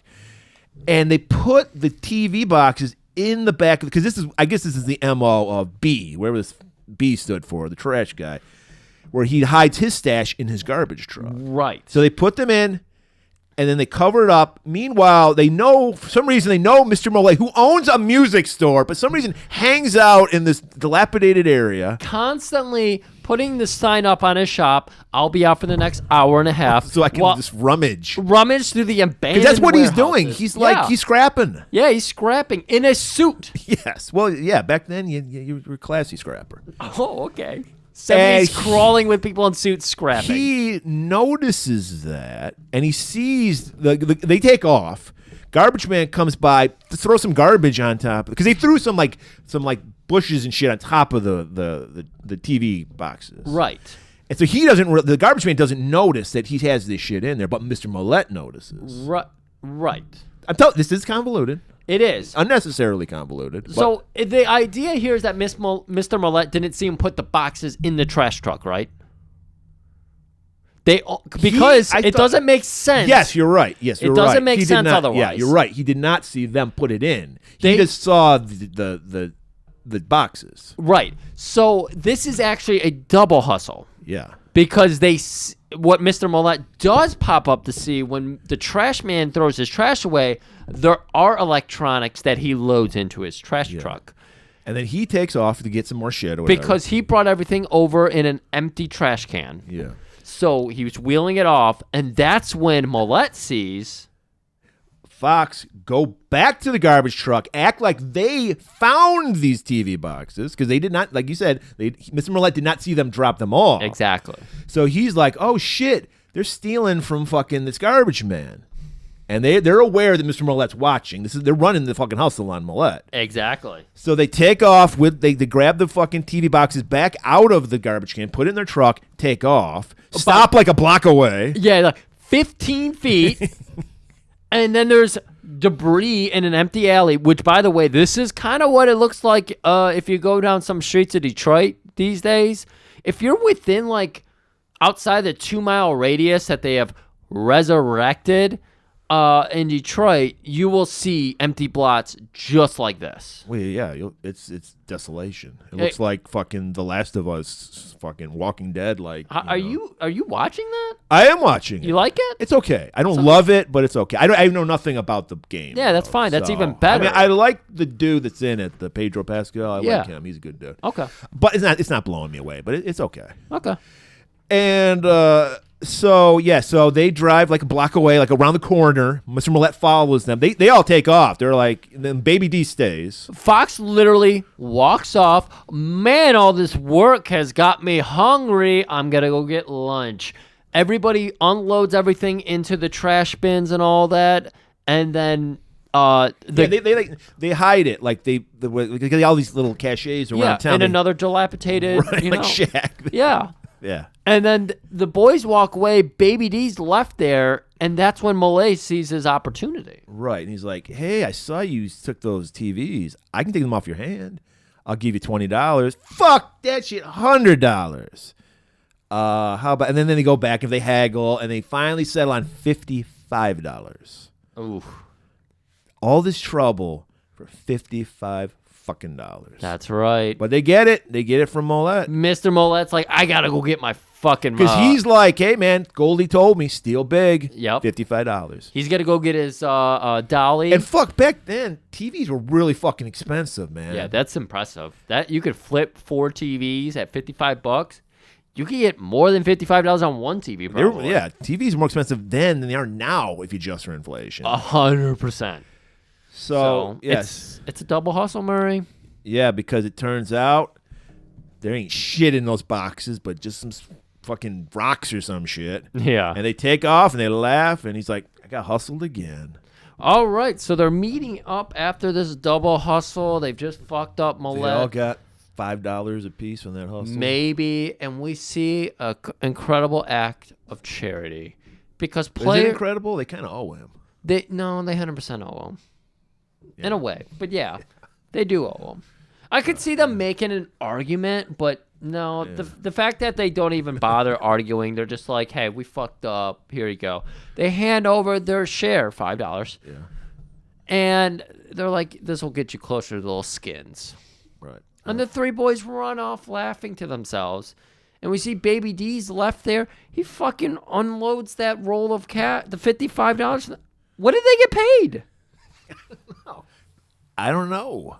Well, I don't know if it was 55, but he did skim. He definitely skimmed because he's working the monkey hustle now. I mean, hey, maybe Fox is teaching him too well. He is teaching him too well, as we'll come to learn here in a little bit. So after you've done a nice hustle, you need a nice fucksel.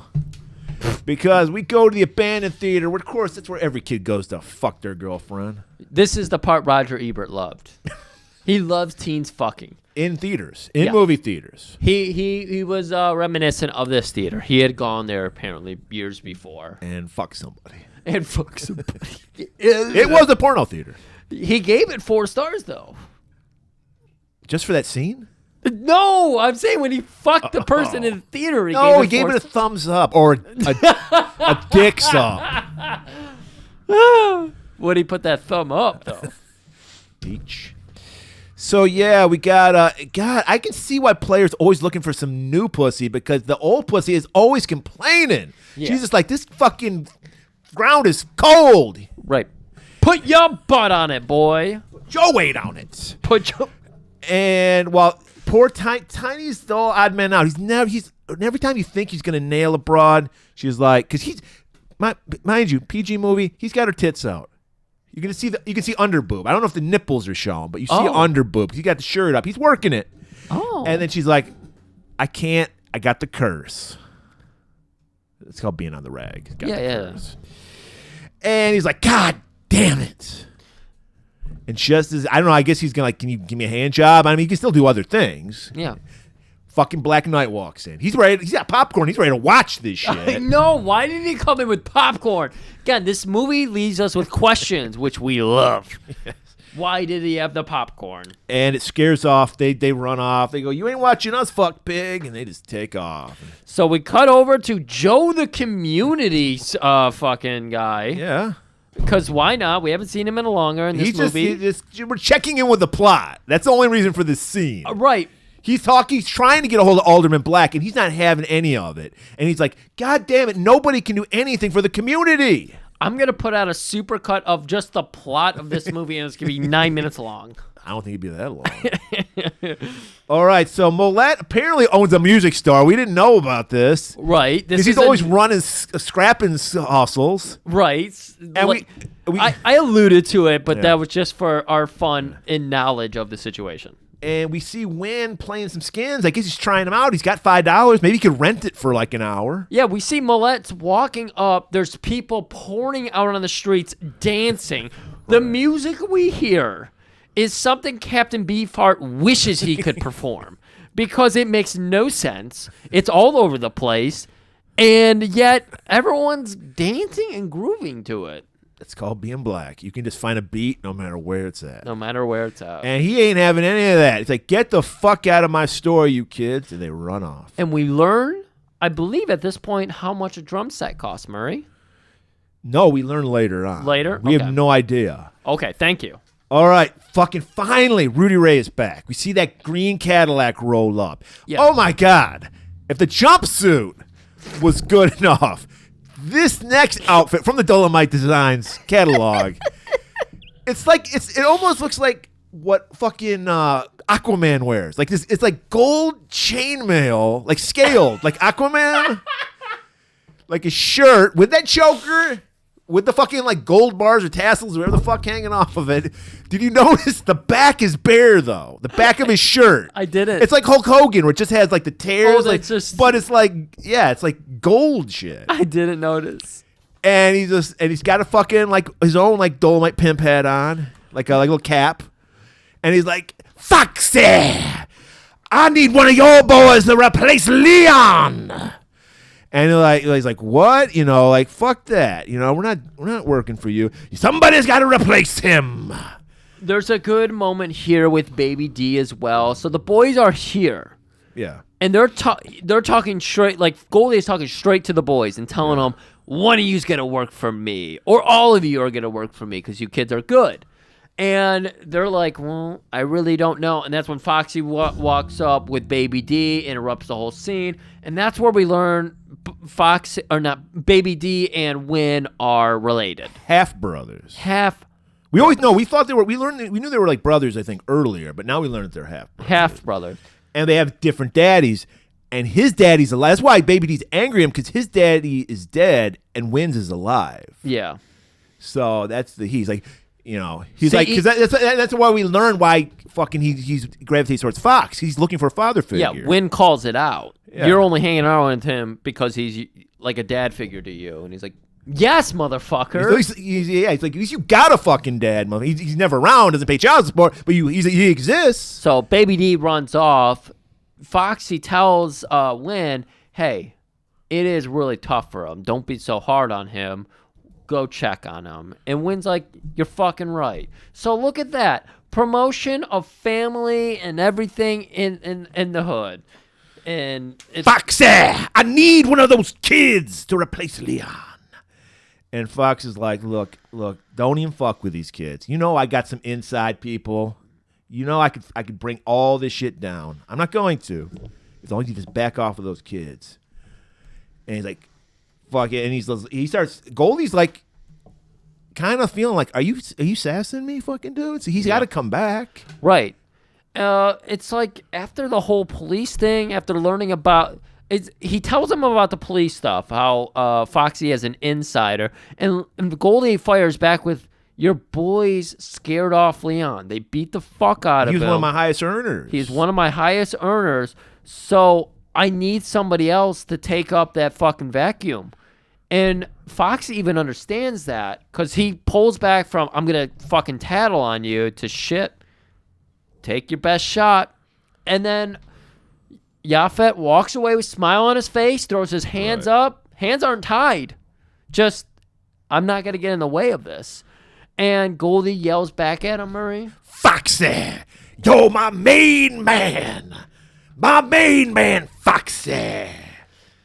Jumps in his Cadillac and takes off. Quick cut to player.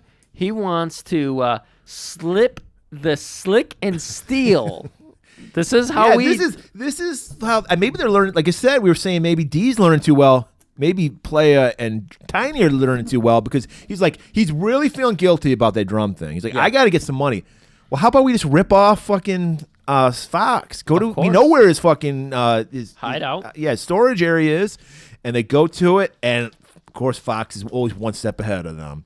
Cleaned it out. Yep. It's just empty boxes, and even Tiny's just cracking up. He's like, he got us again. The two of them just laugh and laugh. It's a great scene, and then we cut to roller rink. Where if you're a fucking teenager, where do you go in the 70s? Roller rink.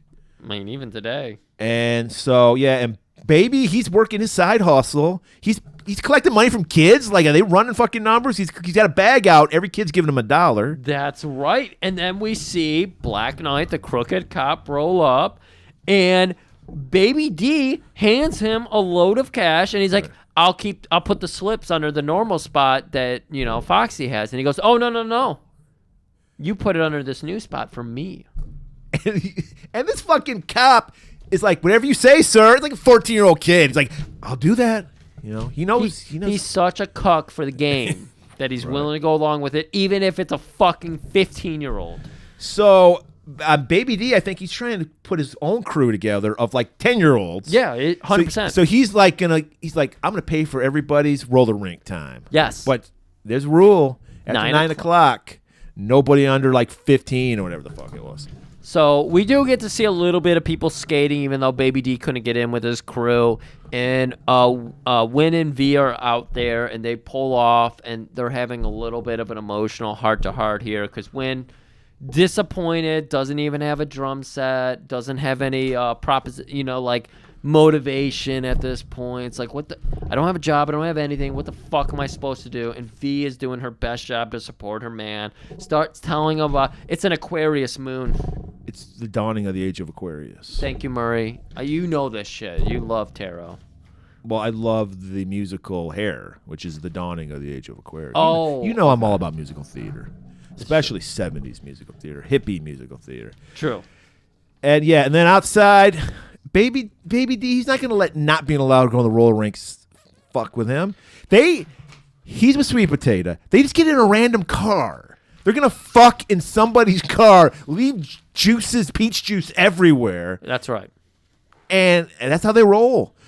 And so, she's like, oh no, well, above the waist, motherfucker. Because he immediately goes for the peach, which you got to do that, man. You got to see, hey, man, nothing, what was it? Nothing venture, nothing gain. So you just go for it. And she slaps you away. You go, all right, I tried. It could have happened 50-50. I mean, they laugh about it. He respects no, and they make out a little bit. And then we just cut back over to Win and V, who are in the middle of nowhere at this point. They're like a playground or something. Yeah, they're under some street lights.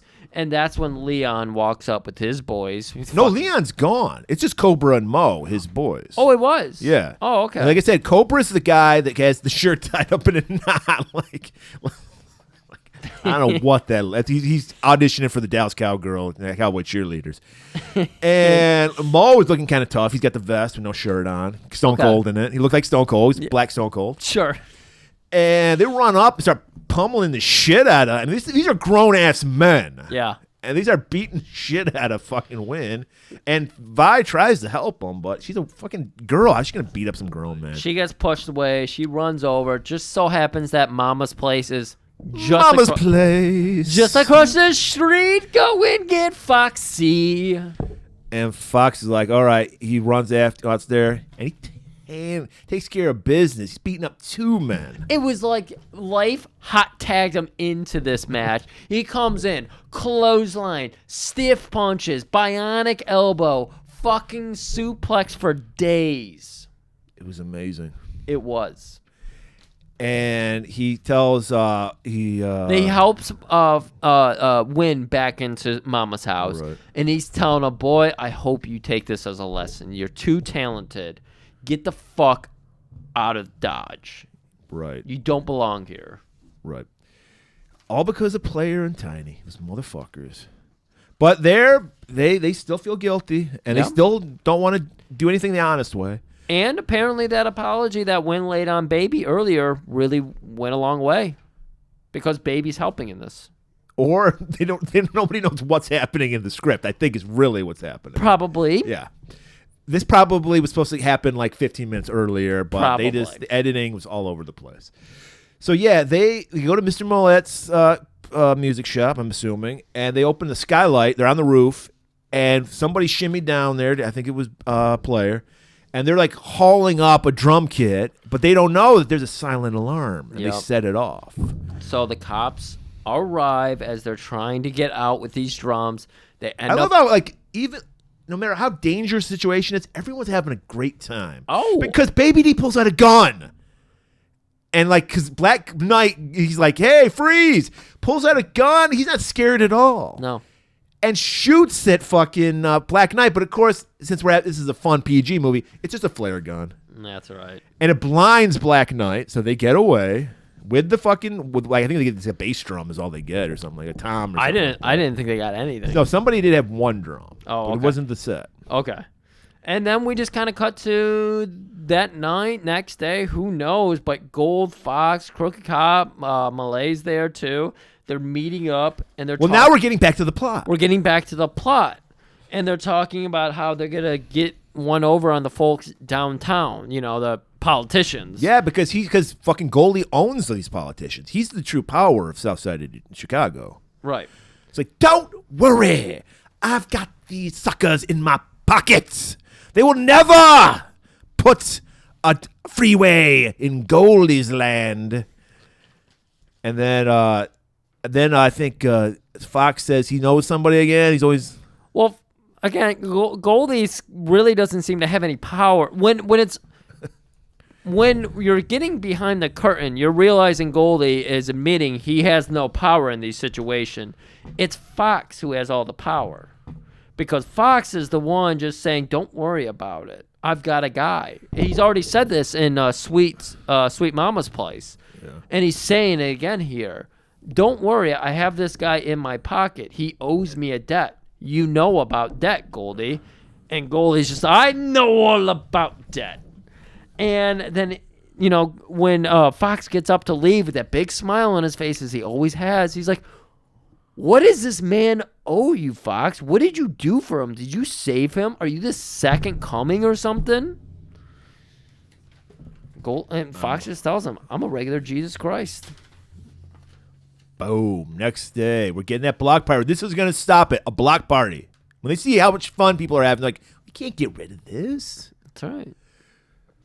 We got fucking Black Knight running security. Yeah, well, he is a black cop. He is frisking everybody, and I mean all the women under a certain age and weight. He is getting up in crevices. I think this was just, we need 2 minutes to fill of time because the scene 100%. went nowhere. 100%. He notices Fox talking with Sweet Mama, and then he hands him some money off to Sweet Mama. Yeah, and we're as the audience going, why do we need to see this? And I'm still, even when it's done, I'm just like, why did I need to see this? Because then Fox notices Baby and Cop exchanging some money. Right. And Fox called out to Baby D, what are you doing here? What is going on here? And Black Knight, the cop, gets in his car and runs away. And Baby D runs away. Right. And fucking Fox is looking kind of disappointed in Baby D. He's like, fuck, he's hustling me. Right. We got to do something about that. And continuity aside, just throw that away for a minute here, because now we're going to like an hour or two later. Fox is coming out. Wait, No, Fox is somewhere. He's hiding in like inside like apartment building. Or yes, something. and Watching. And the lady that Sweet we saw Mama. him It was pay, Sweet Mama. he paid off Sweet Mama. Yeah, I don't know what that was, but yeah, I'm pretty No, sure that was the fucking woman he paid off in the last scene. Yeah, that was Sweet Mama, wasn't it? No, I'm pretty sure it was Sweet Mama. No, it wasn't. No, it wasn't. So the woman he paid off in the previous scene is walking out, and she's got a John with her, supposedly, who steals her purse. Why she had a purse on her, I don't know. Because that's the scam. That's the scam. It's a hustle. And so they run into another dilapidated lot, and it just so happens that Black Knight was doing his rounds or whatever, Yeah. sees it, comes over. Decides he's going to do his job for a change. Right. Well, he wants to help out the woman he noticed earlier because she waved at him. Oh. And you know what that means, Murray? If a woman smiles, laughs at a joke of yours, waves at you, looks at you, makes eye contact with you while being female, it means she wants to fuck you. Oh, I've never had that happen. So Good. So yeah, so he's like Black Knight to the rescue, and what was the point of the scene? Well, Black Knight runs in to help stop the theft. He breaks up the little scuffle that's going on there, and Foxy walks up to it was the another cop car. distraction. Yeah, Because he's got the slip purse. because Fox wants to get the money back that Baby D had given. That's his money that Baby D had given to the Black Knight. That could be it. That's exactly it. Because he doesn't take all the money. He just takes the money on top. That's right. Because that's his money. He's an honest hustler. Right. He probably also knows that fucking Goldie would have him fucking swimming in the fucking Lake Michigan if he stole all his money. Right. But yeah, so that's it. He takes back the money Baby D stole from him. He calls over to the fucking assault. He does the little symbol, which looks like the surf symbol. Gives him the Iggy, yeah. But it's the monkey hustle symbol, and just telling him like, okay, you can fuck off now, and that's it. And then we cut over. The party's rolling. Joe is running up, warming everyone, greeting everybody because he put the block party together. We see that Wynn's got his drum set. We see fucking Goldie there with his fucking gold pants up to his nipples, and he's just putting his weight on it, and he's having a good time. Everybody's having a good time until we see the fucking. This is where we see Wynn with his new drum set. Yeah. Tag on it. It's much like these back in the day when you keep the tag on your clothes to show how much money you spent on it. Oh, okay. $700 fucking in 1976 money. Incredible. That is $28,000 adjusted for inflation for a drum kit. Is that shit made out of like mahogany and shit? Not a Neil Peart drum kit. No. Normal drum kit. Yeah. Yeah. Incredible. Not even a Neil Breen drum kit. All right. And that drum kit goes into the trash lodge. Yes. It's so big. Everybody's having a good time until like RoboCop 3. Exactly. Thank you, Abra, for sending me RoboCop 3. The bulldozers arrive. Yeah. And you know what? I liked it. It was all black people. There was no just automatically making white people then you'd think that would be the place where the white people would finally show up, taking away the shit, but no. It was very inclusive. Yeah. And they're like, yeah, they're not gonna go out with a fight. They're not gonna let them take their fucking block away. Right. They're exchanging heated words and everything. Baby D pulls out a fucking the trusty fire hose and starts just blasting everybody. Yeah, again, we talked about how did this neighborhood get fire hoses, but they have them and they use them. So they're using nonviolent tactics, the same tactics that were used on them when white people were oppressing black people even harder. They're flipping the script. They're flipping the script. Setting dogs loose on these guys. Whoa, okay, they don't go that far. Instead, they replace dogs with cream pies, Murray. Were they cream pies? I thought it was like potato salad. I couldn't fucking tell. I thought they were just scooping out potato salad. Again, I didn't have the Laserdisc. You tell me. Yeah, well, that's where I saw the dogs. I love that in Laserdisc, what you could actually do is find out the recipe they used on the cream pie / sweet potato dish. Potato salad. Potato salad, excuse me. Thinking of the character. But Sweet Potato, the character, did make the potato salad, so you were right. So it's I learned that on the fucking Laser Disc. Okay. And and so they're throwing fucking potato salad or fucking Korean pie. Who the fuck knows? It's funny. That's all that matters. It's funny. And even the fucking people coming to bulldoze them are like, fuck. This is just a good time. Let's just fucking go away. No, a limo rolls up, and Alderman Black, this guy we've heard of all throughout the movie, Alderman Black finally shows up. Looks like the fucking a black version of the Kingpin. And he's like, nope, they're not going to do it. I shut it down. Go on with the party. All right, people. That's the plot right there. That's it. There was we were waiting for the ultimate monkey hustle to how they're going to get out of this. No, that was the guy that Fox was alluding to. He actually knew the alderman, and he shut it down, which fucking alderman ain't going to have no power to shut down a fucking freeway. No. But, hey, we're in the world of monkey hustle, so we go with it. We'll go with it. But we need a little extra. We need some action. We need something. And so that's when a car goes full Charlottesville and storms down the road, swerving all over the place, trying to take out everybody it can. It's Leon. It's Leon, Cobra, and Mo. They all went fucking outlaw on Goldie, because Goldie's like, they don't work for me. Kick their ass. Kick their ass. And I love it because literally the close-up of Rudy Ray Moore yelling "kick their ass" is cut and pasted into about 9 scenes from here on out. And so they take off. They get out of Dodge because they know they're going to get their ass kicked because Goldie said so. And then they crash into Black Knight's car. Black Knight's car is like 2 blocks away for some reason. Way far away. And they follow in Fox's car, jump out, beat the shit out of the guys. Black Knight arrives. Hey, you can't do that. I'm here to arrest them. And they just shrug at him like, well, why would you respect Black Knight? No, you can't. No. And that's where he calls himself, in a way, I am the Black Knight. That's right. That's when we first heard it. So they allow Black Knight to take his credit. Right. Get the arrest. They go back to the party. Wynn's manager's his name. He didn't have a name. Shows up. He's got some gigs. He's got a 3-week tour for Wynn, all set up. That's right. Well, how convenient that he got his drums back. It works perfectly. And Vi is like, you know what? Go. This is what you were put on this earth for, to play drums. I understand now. I'll be here waiting for you. So Fox is chased because he's hurt by what Baby D did to him. Baby D ran a hustle on him. That's right. He knows about it. He saw it and everything, and also I think he's feeling threatened. He's like, this kid, I was never this advanced at his age. Maybe he's in competition. I'm gonna put him back in school. I'm gonna put him on the straight and narrow. He grabs him by his ear, takes him to the fucking school. Baby D hasn't been in school for fucking years. That's right. And he's just like, Miss Brown's waiting there, which they give an illusion that he knows her intimately. She probably beat his ass in school. Fox. Beat his ass in school or beat his ass in school.